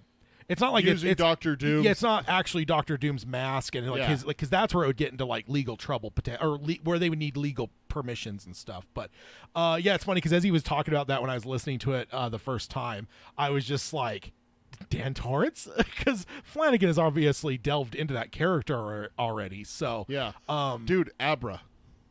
Yeah. If you don't want to spend the money and get Ewan McGregor for that role, which why wouldn't it's you? Obi-Wan Kenobi. That's fucking Obi-Wan Kenobi. I love that line from him. But you could easily get Abra. He says Dick Halloran. Yeah. Dude, what if Dick doesn't die? What if he disappears because a freaking a gang of Taheen come and get him? Yeah. Oh, there's all kinds of that unlocks all kinds of possibilities for sure. Carol says he will have Amazon box. It won't be an issue. Amazon recently bought up 20 to 30% of downtown Seattle, and the general public doesn't even realize it. Money will not be an issue. Yeah. I mean, and honestly, it's kind of like Apple too. They have a lot of money, and there's been some things about like certain studios where it's just like, dude, Apple or Amazon could just buy these studios, write the check. Yeah, like they could, which they wouldn't do for a Dark Tower series. It's like that scene in Yellowstone where Beth walks up to the guy and just like, "How much for your house? If you were to sell your house, how much? 10 million?" She's like, "Write him a check." It's like that's Amazon right now. It's like, how much for the rights to this? This much? Write him a check. Yeah. Bezos comes out of the shadows and goes, excellent. The burns fingers. Yeah, so that's a very interesting thought. And now we know that going into where it's like maybe as it pops up in the series, we would then know like, oh, they couldn't get rights to this character, so it turns into some other character. So, and then the last one we have here, Ariel then mentions Wind Through the Keyhole. And then Flanagan, this is the last one that we have here, him talking about Wind Through the Keyhole, which is funny because we just brought that up earlier, and I had to bite my tongue because I'm like, ooh, I know we got some Wind Through the Keyhole talk here. Wind Through the Keyhole, I think, is my favorite. And the way I would want to do it, we had this whole conversation about where do you put it, and for me, the experience I had of revisiting it like afterward, and that's why I think it's one of the movies. Like Wind Through the Keyhole, we do the whole story, and we get to those endings, right? And then afterward, heartbreaking endings, yeah. Yes, but we got to do both, right? So it's like we do all that, and then I think Wind Through the Keyhole is afterward. I think Wind Through the Keyhole comes along so that the movie gives you that feeling you had when you open the book and you're back. Yes. And that makes the story within Wind Through the Keyhole, which is, I think, is such a gorgeous story. Yeah. It hits so much harder and is so much more resonant and beautiful after the journey, and that you then see them go proceed off into their fates, and the fate at that point. So watching them walk away from that at the end of Wind Through the Keyhole, I was a mess, and I think that's how you do the movie. You do it at the end. That's the last. Okay, so yeah, that cuts off. So I mean, for one, it's what I tell people on the subreddit and everything when people always ask where to read it. I'm like, you have to read it at the end. Yeah, like the like it was intended. In the publication order, because it is the biggest treat to be able to re-enter this world. Also, I'm going to make a prediction here. He talked about 5 seasons and 2 movies. I think that now, with that in mind, that Wind Through the Keyhole is one of the movies. I think the second movie is Gunslinger after the fact. Start withdrawing of the 3 and no. You still do it in the first season, but after the tower and you go through the door when it's the new cycle. I just wonder if that could be an element, because if he's talking, he talked about up front that like the movies would be after the 5 seasons. So because the other thought I said when that originally happened in December, I remember saying potentially that maybe just the last stretch of book 7 is the movie, where like you see the tower on the big screen, you see maybe some of the fates of the characters and stuff in the biggest setting and whatnot. But I just kind of wonder if it could also just be, I don't know. Imagine revisiting the first book, but it's different. Yeah. But there's things that are different. He has the horn. Yeah. Brown has a pet donkey, not a pet crow, and Tull is named something different. It's just like it's different. You're just like, wait. Yeah, it is different. Yeah. Because that would allow the audience to get the same ending we got, but then it could potentially push it on a little bit further. And I don't know. It's just a weird prediction. Okay. But yeah, a lot of fun. I'm really happy that this came out, because again, on the heels of that saying calm down, this may take a while. To hear that he's working on it this much. Yeah. It's a 1-2 punch there. So yeah. One bad punch, one good punch. Yeah, exactly. Exactly. Okay. So that's it for this one. Let us move on to the next one here. And we kind of already knew this, but it is now completely official. HBO Max orders an It prequel series, Welcome to Derry, from Andy Muschietti. Okay. We remember last episode that we had a roundtable. We talked about there was like some production things in production magazines that leaked that showed like it's set in the 60s. They're filming this show that's an It show, whatever. Mm-hmm. So we kind of figured like that sounds like they got a green light. And I remember even saying like we have a green light. except that we don't actually have the green light. We don't have the announced official yet. statement saying it's a green light. So this is from James Hibbard from The Hollywood Reporter on February 23rd, 2023. Oh, and the other thing I wanted to mention, I think I've maybe mentioned this before, but with the new thing where we're keeping the shows a little bit tighter, I am also prioritizing stories. I'm not going in chronological order anymore. Right. So if the dates don't line up, that is why. I don't know if we've gone. Yeah, I mean, we did have gone out of order because that Flanagan maybe not being his next project was the 28th, and now this one is moving into the 23rd. So we're no longer going chronologically. I don't remember if I mentioned that before. I know we've talked about it off We've air. talked about it, Yeah. doing it because we want to prioritize and get the important stuff out. Yeah, because if we do run out of time, we'll just kick things to the next episode, and we got plenty of episodes in us. So Yeah, we're not going anywhere. So Pennywise the Dancing Clown is officially and 100% coming back into our lives, and we did not even have to wait 27 years this time for it to return. Because isn't that funny that it was 27 years between 1990 and 2017? It's strange how that works. HBO Max has given a straight-to-series order to the show based on the Stephen King's most iconic novel. Andy Muschietti and Barbara Muschietti, siblings behind the films, along with Jason Fuchs, I don't know how to say his last name. He wrote Wonder Woman, and he also played Richie's manager in It Chapter 2. Okay. He is an actor and a writer. So next time you watch It Chapter 2, just go ahead and look at Richie's manager there. Listen, I think it's just on the phone. Does he not talk to him there backstage? I thought he did. Is it backstage or is it he call him on the phone? I and thought it say was that after he has was to- thrown up. It's been a minute since I watched it. I thought after he I pukes. haven't watched it chapter 2 for a while. Yeah, me, same here. So he's on that. That's who is all on board with the project. Andy Muschietti will direct multiple episodes of the series, including the first episode. We heard some rumors of that, but now it is 100% official. He will be doing the first episode, Nice. and the fact that there's multiple episodes he's going to be directing I think that's news. We got to have a Skarsgård casting here soon. Yeah, and so the article also mentions a working title is Welcome to Derry. So there is a possibility that we get a new title. I really hope that it stays, though. But here's my prediction. I bet the only thing that changes is the gutless cowards that work at the studios ham-fist it somewhere into the title, whether it's the title or the subtitle.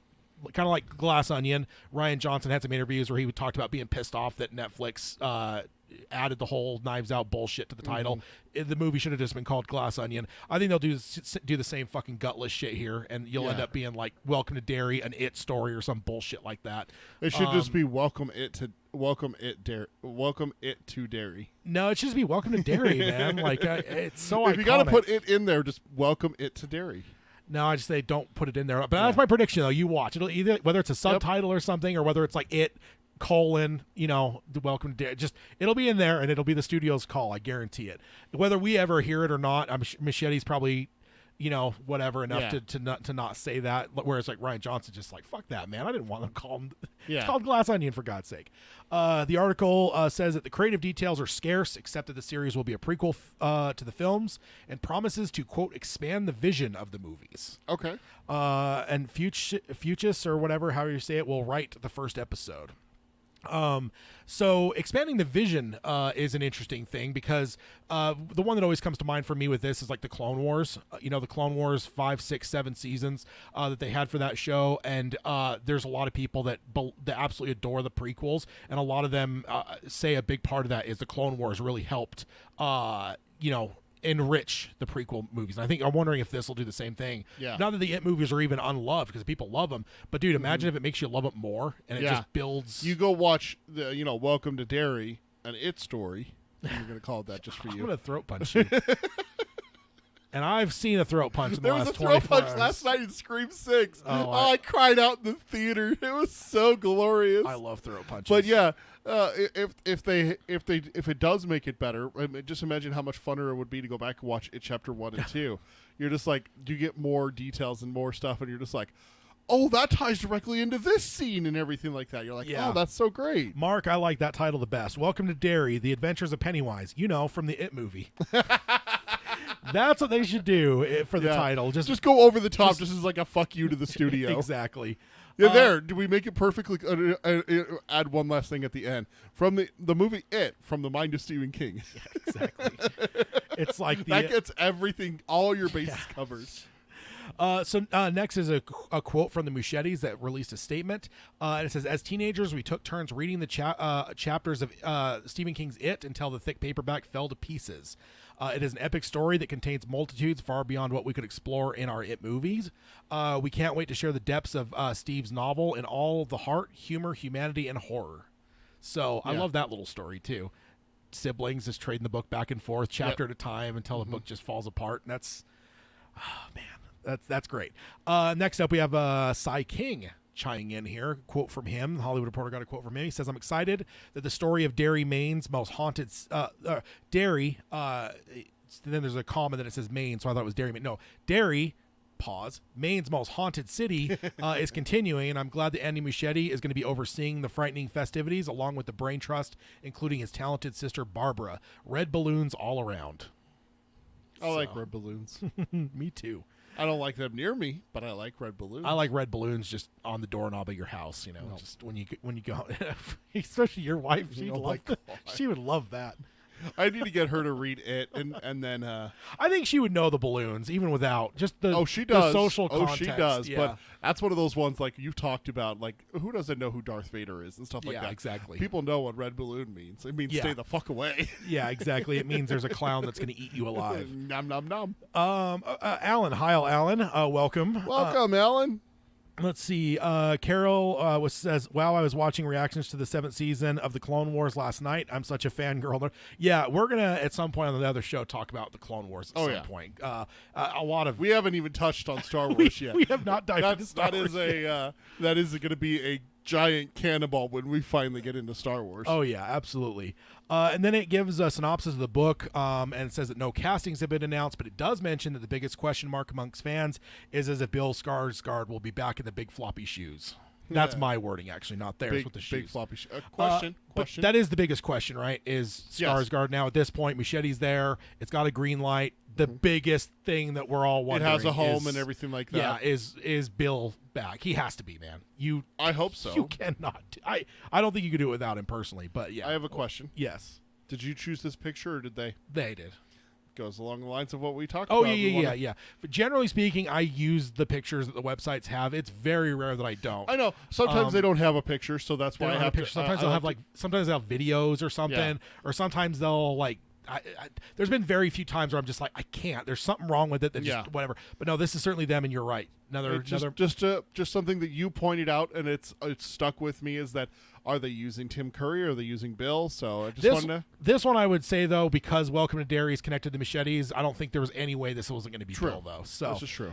Next we have a quote from Fuchs. He says to be able to return to the world of my all-time favorite horror novel and help build upon the singularly brilliant cinematic universe created by Andy and Barbara is more than an opportunity of a lifetime. It's a dream come true, or maybe more appropriately, a nightmare. Yeah. So, that's great. Yeah. And then we have a quote from Sarah Aubrey, which is the head of original content at HBO Max. She says, we are thrilled to continue this iconic franchise with the brilliant Andy and Barbara Muschietti, Jason Fuchs, Brad Caleb Kane. The prequel will expand the It storyline canvas and bring fans deeper into the terrifying and mesmerizing town of Derry. And then it wraps up by mentioning that the two films made over $1 billion globally, $700 million for the first and $473 million for the second. So not a thing to forget that this is King's first $1 billion franchise. Yeah.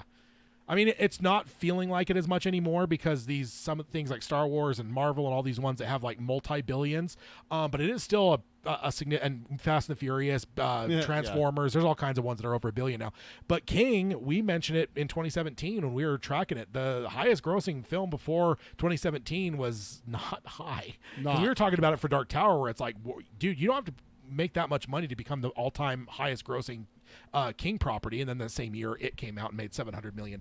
So that changed the whole game for King. But it is really shocking when you go look at the box office grosses of all of King's films, at just even some of the most iconic movies that have been made. Hasn't necessarily been the most financially successful. Let's see. Next up, we have a Stephen King documentary, King on Screen. We've actually talked about this before, but it has been acquired by Dark Star Pictures. This is by Matt Grober from Deadline on February 28th, 2023. So Dark Star Pictures has purchased the North American rights to the documentary on Stephen King called King on Screen. Ooh. The documentary, we've already talked about this once before, but we may have forgotten. I did. You have. So the documentary examines the many cinematic adaptations of Cy King's incredible bibliography, which is a fun word to say. The film is by actor turned director Daphne Baywar. The film has King's stamp of approval, and it will hit theaters late summer with a digital release in the fall. It's going to be in theaters. Yeah, I don't know. I mean, if it's like, I don't think documentaries get wide releases, so I don't think it'll be like at your local big cinema. But there's probably places that you'll be able to find, especially if you have like an art house one that probably does more documentary screenings. We're gonna have to watch that. Yeah, if nothing else, before when it comes out on streaming, or hopefully hard copy. The film gives the viewers an intimate discussion with King's films with directors who are behind many of the adaptations, including Frank Darabont, which he needs no recognition. But it does mention Shawshank and Green Mile, which always pisses me off that they leave the Mist out. The Mist off. Come on, man, the Mist is fucking You've said genius. that before. Like, it's the disrespect that horror gets, man. Horror doesn't get the same respect, and because like, are you telling me that the Mist is any less of a film? Like, yes, it's horror, so it's hard to compare apples to apples with Shawshank, but it's like, horror-wise, that's a great fucking horror movie, man. It's a great horror movie, yeah. But it is no Shawshank Redemption, though. One of the greatest films of all time. You can't compare two different genres. That's why, like, when you've asked me before, what's your top 10 movies of all time? I'm like, fuck you, I'm not doing that. Yeah, you literally tells me, fuck me. He's like, no, fuck you. Because again, how do you compare those, right? Yeah. It's that kind of thing. Same thing with, like, I love, like, Halloween or The Exorcist, but it's like, how do I compare those to Godfather and Star Wars? Like, it just, you can't. They just don't. I still am waiting for your top 10 horror movies of all time. You've never made that list for me. Yeah, I did. You? Back when you challenged me that, I said the only thing I'm going to do for you is I'll do top 10 for every genre. And I ended up making a top 10 for every genre and send them to you. I wish I could find that. I should look and see if I could find it too. I mean, it would not be the same today as it was then, obviously. But that will be something we might have to do on the other show, though. Mick Garris is also involved. He has done a shitload. I think he is still the leader in the clubhouse for quantity. But he did ABC's The Stand. Mike Flanagan, Gerald's Game and Doctor Sleep. Yeah. And then director and special effects Titan Greg Nicardo, which did Creepshow and Misery, to name a few. So if he's a special effects and makeup guy, I bet you he did the mossy shit in Creepshow. Yeah. Stephen King. I thought you were going to point out Fluffy. But okay. Which that I actually just had a podcast I was listening to that mentioned that Creepshow, the moss stuff. Yeah. Because that fucking alien in the new Mandalorian episode. Like the pirate or whatever with that looked all green and like, dude, it looked like Stephen King and that fucking mossy shit. Like, they mentioned that and they're like Creepshow and I'm like, oh, Fluffy, and they're like, oh yeah, the one where Stephen King and he's like this farmer and I'm like, oh god, it's very rare to get a Creepshow reference that's not Fluffy. Yeah, but that's true. That did follow. Then the writer points out that King has has more than 80 feature films based on his works. That's fucking nuts, dude. He's also written more than most people. So. No, I know, but 80? Like, I know he has like 70-something novels, but like to hear it stated there's been 80 feature films, because that doesn't even include TV. That's just feature films, I think, which is insane. My God. Once, as I said, though, if he doodles something on a fucking napkin, it gets picked up by Warner Brothers, so... Coming soon from the mind of Stephen King. This napkin here. Yeah, exactly. Although there's still some notable things missing in the filmography. Things like The Jaunt, Duma Key. Though just off the top of my head, there's a couple like, Long Walk that have never been touched. Yeah, Long Walk's been in development for fucking ages. Talisman. Fuck. Goddamn Steven Spielberg. Bought the rights for that in the fucking 80s. That should have been something I grew up watching. Here I am all these years later and I still haven't seen a goddamn movie for it. But hopefully coming with the Duffer Brothers here. So and then Alan says Tad's right, that seems like a lot. I'm wondering if that includes TV. It's got to. How is there couldn't be 80, but there is also like 25 fucking Children of the Corn movies, so that's probably what it comes down to, because it did say feature films. So and then it says, then we have a quote from Dark Star's picture president Michael Repsch. And it says, Daphne has done a spectacular job of showcasing the talented filmmakers who brought the work of Stephen King to life in moving images. As a lifelong King fan, I cannot be more excited to bring this film to audiences across North America and have it as part of the Dark Star family. So we'll definitely have to keep an eye out on that, because I would love to take a look at that and see what that all entails.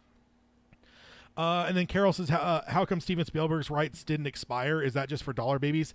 Yeah, it really depends on the contract that's signed. A lot of times in the contract, there's like levels of the contract that will state, like, for instance, one that there was rumors a few years ago that Sony was going to get bought out by, like, Apple, for instance.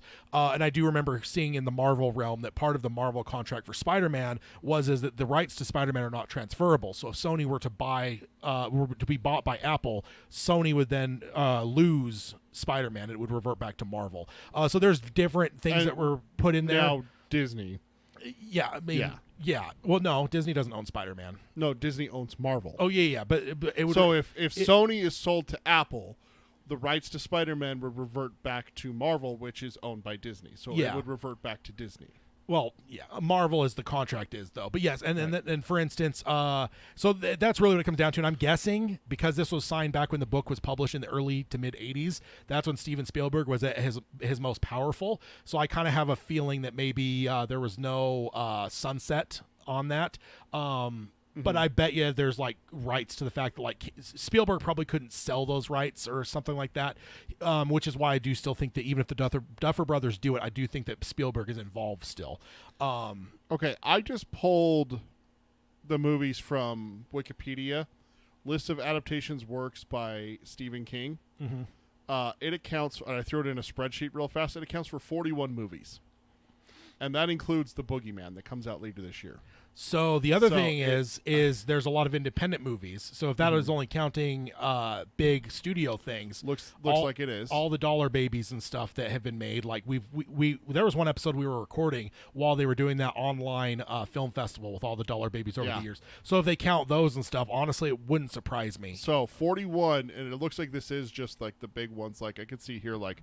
Does it have every not creep show? Does it have every Children of the Corn? Because that's the other thing is, like, it has one. Because so that's where it comes down to, is what you're looking at there is probably saying things directly inspired off of. Whereas, like, Lawnmower Man has multiple movies, Pet Sematary has multiple movies, including sequels that have nothing to do with the fucking book.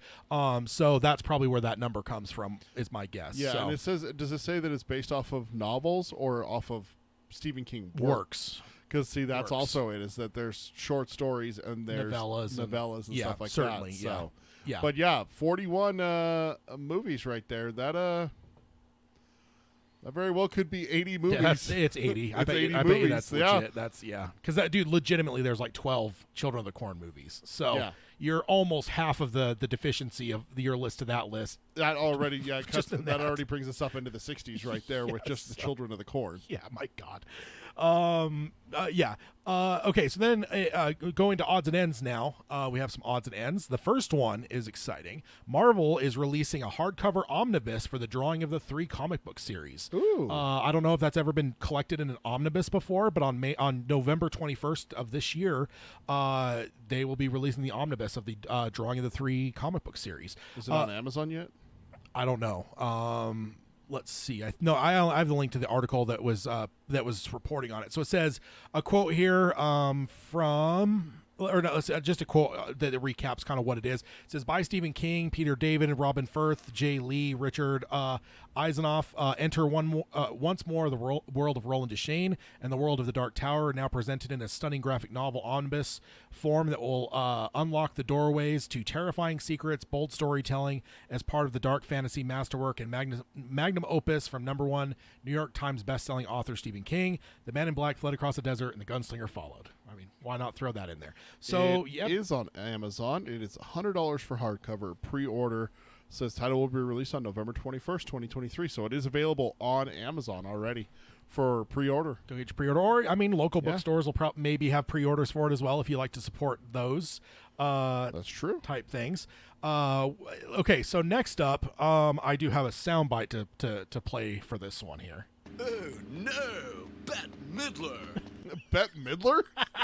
We have a Bette Midler. We got a Bette Midler alert? We do. So Bette Midler did an interview with Variety. She was talking about roles that got away or that she turned down. She goes into a lengthy thing about turning down Sister Act because she said that her fans do not want to see her in a nun's habit. So she refused to be a part of that movie. It was witness. Did you read the script? No, she literally said she would never do anything to wear that costume. And that was the main reason that she turned it down. All right. And it says, and then there was Misery. I just couldn't. It was too violent. The character was not so funny, or was so not funny. So without any qualities of redemption, she cuts off his foot. Come on, who does that? So apparently Bette Midler was considered for Annie Wilkes. Thank God they went with an unknown stage actor named Kathy Bates, because that's the genius of that movie. That's kind of one of those like where you hear about, Robert Redford was considered for Indiana Jones, or you know, just you hear some of these things sometimes you're like, thank God, dude. Like I don't want Will Smith for Neo. It's like I don't want to live in I don't want to live in the world where some of these castings panned out. But Nicolas Cage as Superman. But yeah, that's an interesting. I've never heard that Bette Midler was up for Annie Wilkes, considered and turned it down, which means that it was offered to her. So that's even, or I don't want to say that because that's untrue. Because it could have even been that, or like her agent brought it to her, like, hey, we know they're casting for this. So either way, she turned it down because she thought the character wasn't funny, it was too violent, there was no redeeming qualities, and she cuts his foot off, which means that she was reading from the book, not from the script itself. So. Yeah, sorry. As a Simpsons fan, I had to throw in the Bette Midler. Alan says Bette Midler seems like she missed the point. Yeah, certainly. Which kind of like the sister. I've never seen Sister Act, but I assume that it's the whole point is not that it's literally witness protection. They literally take someone who witnessed a murder and put her in witness protection as a nun. And it's Whoopi Goldberg who's like, you know, a sister, you know, kind of thing. And so it's just hijinks and tomfoolery and everything like that. But it's one small step away from being like a wholesome Disney movie. Like, you remember those 90s? And she mentions that like Whoopi Goldberg took that to the bank is the phrasing she said. So I'm assuming Whoopi probably made a lot of money off of that. Oh, she did. So. They made 2 sequels, 1 or 2 sequels off of it, and everything like that. It was big. It was a big 90s movie. It was a huge 90s movie. It's also, like I said, it was like one small step away from those like Disney movies that you saw. Like Jonathan Taylor Thomas starred in one called Man of the House. I don't know if you remember that one, but it's like these Disney movies that have some serious undertones, but most of it is like the bad guy slips on a skateboard at the end, and then the cops show up and handcuff him. You know, like that's the conclusion kind of thing. It's one small step away from that. My dad loved Sister Act. It was just a silly comedy, and you know, just like it's the fish out of water kind of thing.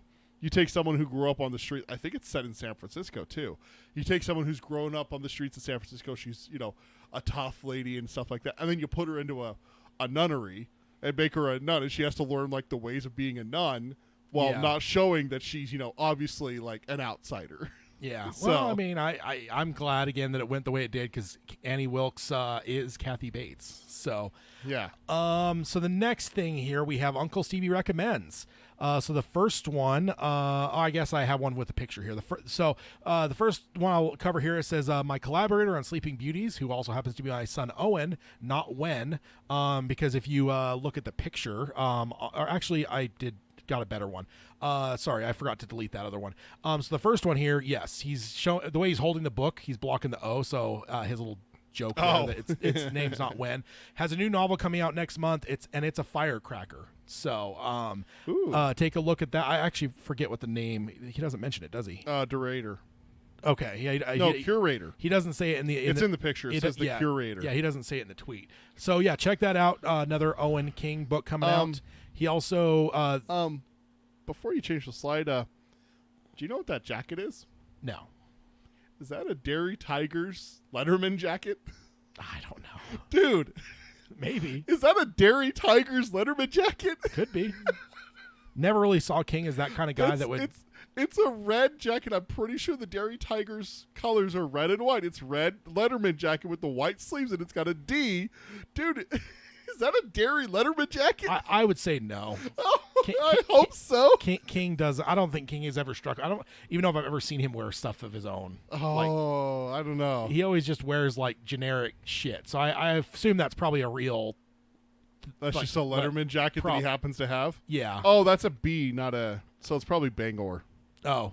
I can't see on this tiny little screen. Yeah, that I Alan can see. says. Yeah, Alan says. Pointed out it's a B. So next one he talks about literary wise is City of Dreams by Don Winslow. King's tweet said it's a crime classic. Let's see. I think, do I have a picture for this one? Oh no, I don't. So that's where it was. I duplicated this one and forgot to grab the picture. So City of Dreams, Don Winslow. It's a crime classic. Winslow's best book by far. You won't put it down. I think it's published next month. So that is his second literary one. And then we have one for film/TV. The Consultant on Amazon Prime. He says Bentley Little is an incredibly good, incredibly sharp novelist who balances horror and social satire with aplomb. The series is worthy of his talents. So got that. Uncle Stevie recommends. Nice.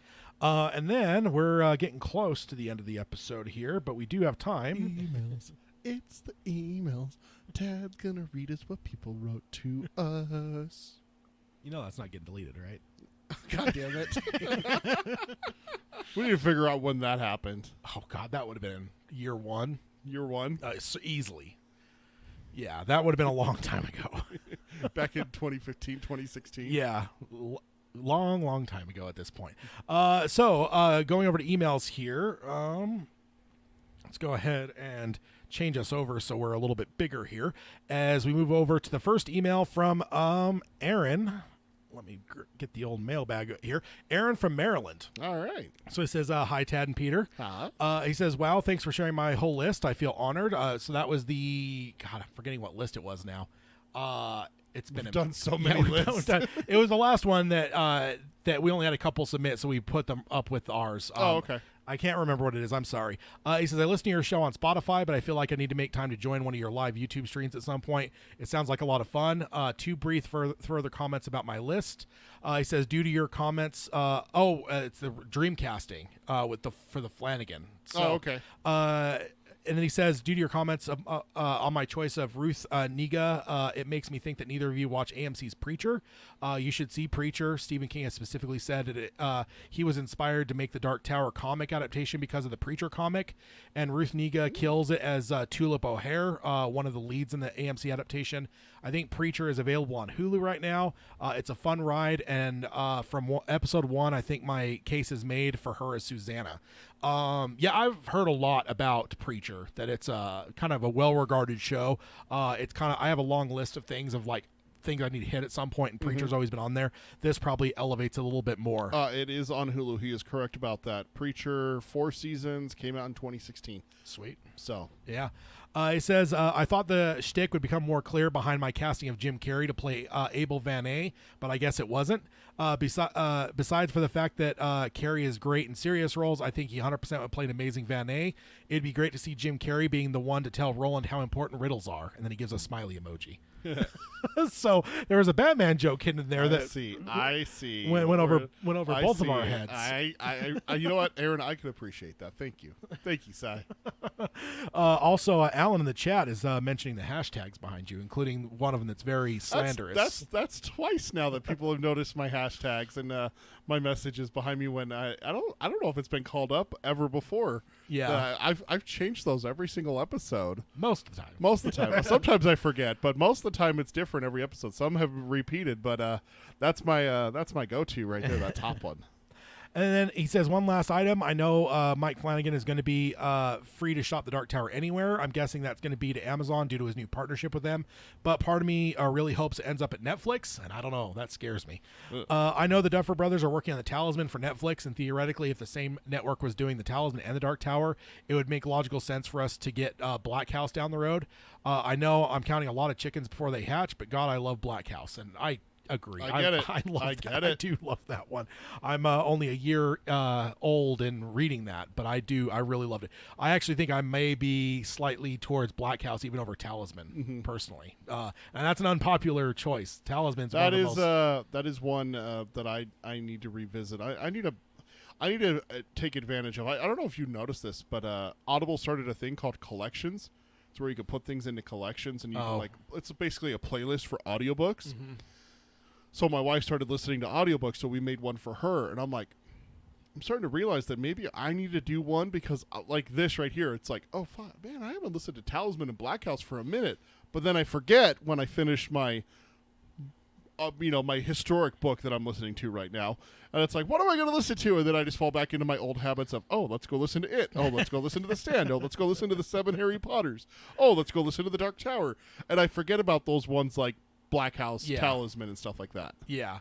And then he signs off, says, love the show. I'll have to catch up on the next live YouTube stream. And he may have, actually. I think he did. So this is... Is he the one that had the name? No, that was Ben. And then he signs off, Aaron. But I do think he has actually joined us. So, again, the email is not necessarily the newest. But we do have time, so we'll get into the second and the last email in our mailbag. We're out. And it's from Kirsty from Australia, and I do believe she is one of our 100%ers on our extended content count. Yes, indeed. Yeah. Indeed, she is one of the 100. I think she was the first 100%er too. So she says, "Hi, Tad and Peter." Hi. Says, "I've been meaning to write, and I always remember it's Kirsty." Not Christy, like we called her. I made that mistake. Yeah. It said, I've been meaning to write you for a while, but I get stalled almost every time. It seems like whenever I listen to an episode, I hear another listener talk about something that I want to jump in on, that's always a thing. She says, I can't remember all the topics I wanted to respond to, but one I do remember is someone who was watching, all the Stephen King movies in chronological order. I've been doing the same thing using a book called Stephen King at the Movies by Ian Nathan. Some of the films have been fun to revisit, like Stand By Me and the original It miniseries. Some have been a test of endurance, usually the sequels not based on the books. She says, for me, Return to Salem's Lot has been the absolute worst. Followed closely by anything to do with the Mangler and the endless number of Children of the Corn sequels. So, question in the chat, Carol says, what's 100%er? Did I know and forget? Carol, we have a sheet that people can put their names on and then check off what they've read from Stephen King. So just for an example, Tad has read 44 of his releases at 59%. I'm at 62 read at 84%. And there's a couple people that have 100%. They've read everything Stephen King. Gonna shout them out. We got John from Buffalo, Kirsty from Australia, and Cody from Kansas. Didn't we have one more? No, Chris from Australia does not have Fairy Tale. He was. Oh yeah, that's right. He hasn't done Fairy Tale yet. That's right. Maybe he has. Maybe he just hasn't checked it off because I think I've maybe heard him tweeting about. So he may be 100%. Chris, if you're listening, double check. You might have checked because he was 100% until Fairy Tale came out, but he may have actually caught up on that. The link to that is on the website, correct? No, we didn't post it on the website. Yeah, I think it's on the show notes somewhere. I'll throw it in the show notes here for this episode. Yeah. Okay, so then she goes on and says, I'm curious to see some of the films and miniseries I missed over the years and how they stack up. Some of them I'm looking forward to are Dolan's Cadillac, Desperation, and Bag of Bones. The Green Mile and Shawshank Redemption were an absolute delight to rewatch. I've recently finished Kingdom Hospital. There were quite a few references to Nozala. In fact, everyone was drinking it. So that's fun. The next film on the list is The Mangler Reborn. Not looking forward to that one. Oh, no. So, again, you get to that kind of thing, too, where it's like The Mangler and then The Mangler Reborn. That's where 80 is a realistic number. She says, later this year, I'm going to start off my 4th reread of the Tower series. I'm going to use the reading order below, which I found on Reddit, and I think is from Chris from Australia. However, I'm going to change it up a bit. I've only ever read the original version of The Gunslinger, so this time I'm going to read, I've only read the original version of The Gunslinger, so this time I'm going to read the original in order below. But after book 7, I'm going to reread the revised edition. Just wondering if either of you have read both versions and whether that is a good idea. And as a matter of fact, yes, we both read both versions. And not only that, our book club series, Peter had the original and I had the revision. So you had yours up on like the Kindle. Yeah. And I had my actual hard copy here in the studio, flipping through the pages as we went through it. Yeah. So our actual book clubs on the Gunslinger is technically going through. I can't say that we were as good at book clubs then as we are now. Yeah. We probably could do a better job of it now than we did then, but we do call out a lot of differences. There's one in particular that I remember. It's either before he meets Brown or right after is where he sees a Tahine with a raven head. That is absolutely something that King added later. So that's the one that always sticks out to me. That's one of the big differences. Yeah. So I think it's a good idea to read both, though. It's kind of interesting. I now if you're one that's only read the revised, I don't think it's that beneficial to go read the original version, in my opinion. Having read both, if you've read the original, though, I definitely recommend hitting the revised version. But it isn't like a life-changing thing to like go back and find the original version, because it's getting harder and harder to find at this point. Audiobook wise, if you find a version of the original version, it is actually Frank Muller reading it, and there's a version of Stephen King reading it. But this is the order that she has. So I don't know if you've heard this one. So the Eyes of the Dragon is number 1 on this reading order. So this is the extended list. The Stand, The Gunslinger, Little Sisters of Illyria, Drawing of the Three, The Talisman, The Wastelands, Wizard and Glass, Jerusalem's Lot, Salem's Lot, Insomnia, Everything's Eventual, Wind Through the Keyhole, Wolves of the Kala, Song of Susanna, Low Men in Yellow Coats, Black House, and then The Dark Tower. So that's kind of the extended, there's a number of different iterations of like an extended reading order of like basically trying to connect every major connection and have you read them in order to where they all pay off. I've never done an extended version like that, but I want to at some point. Yeah, that's the list that she's going to go off. She says, I keep starting an email to you about my thoughts about the latest version of The Stand, but it ends up turning into a long-winded rambling feminist left-wing rant, so I give up. I'm just going to give you a succinct answer. I didn't like it.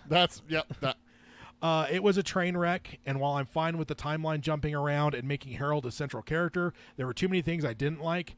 The biggest being the portrayal of Las Vegas as some kind of sex den rather than a place that runs with an undercurrent of fear. Yeah. Also, what the hell was the Trash Can Man? And I think we could all agree on that. I think we understand a little bit more what the hell Trash Can Man is after recent news of Ezra Miller. So...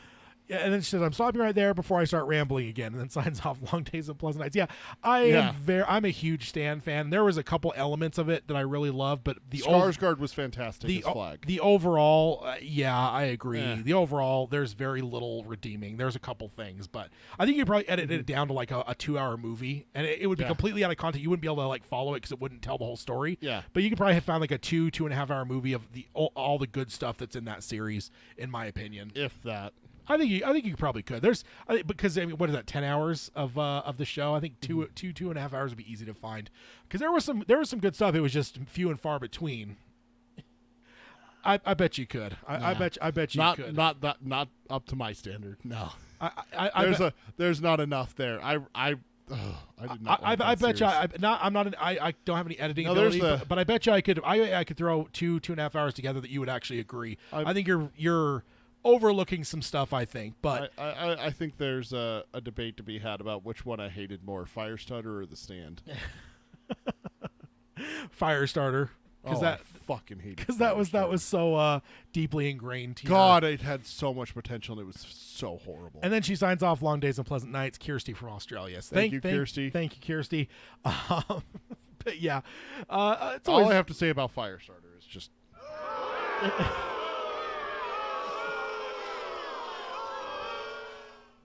All right. So let's go ahead and hit the outro stuff real quick. Because that is going to do it for this episode. If you want to subscribe to us on any podcasting service of your choice, you can do that. You can stream us on Spotify or Stitcher. You can join us for our live streams here at youtube.com/DarkTowerPalaver. If you want to like, subscribe, and ring the bell for notifications, so you can always follow along with us, like next week where we'll be coming on an off week generally to record an episode. And then if you want to find the show notes, you can do that at darktowerpalaver.com. I'll have the video as well as all the articles in their entirety. I will say there's some really good Dr. Sleep stuff in that Mike Flanagan interview, so definitely worth a watch. I wanted to cover it here, but I just knew it was too far out of the realm to like whatever. But then if you want to also support us, you can do that at patreon.com/darktowerpalaver. Then if you want to contact us, Peter can let you know, because again, the mailbag is empty. So mailbag's empty. We're waiting for emails. You can either email darktowerpalaver@gmail.com, or the new email that we're switching to here, it's show, SHOW, at darktowerpalaver.com. And then you can tweet us as well. It's at DarkTowerPod. That's at DarkTowerPod. And then you can also check us out on Facebook. It's facebook.com/DarkTowerPalaver. And then also we're on Instagram. It's DarkTowerPalaver, all one word, no spaces. And then check out our merchandise. It's tpublic.com/user/DarkTowerPalaver. Mark asked when round 1 was over. Round 1 ended, I think, on the 8th Friday. Yeah, I think it was the 8th is when it ended. So we're currently in round 2 until the 16th. So you have till the 16th to go and vote for round 2 for the March Insanity. Let's see what the best Dark Tower moment is.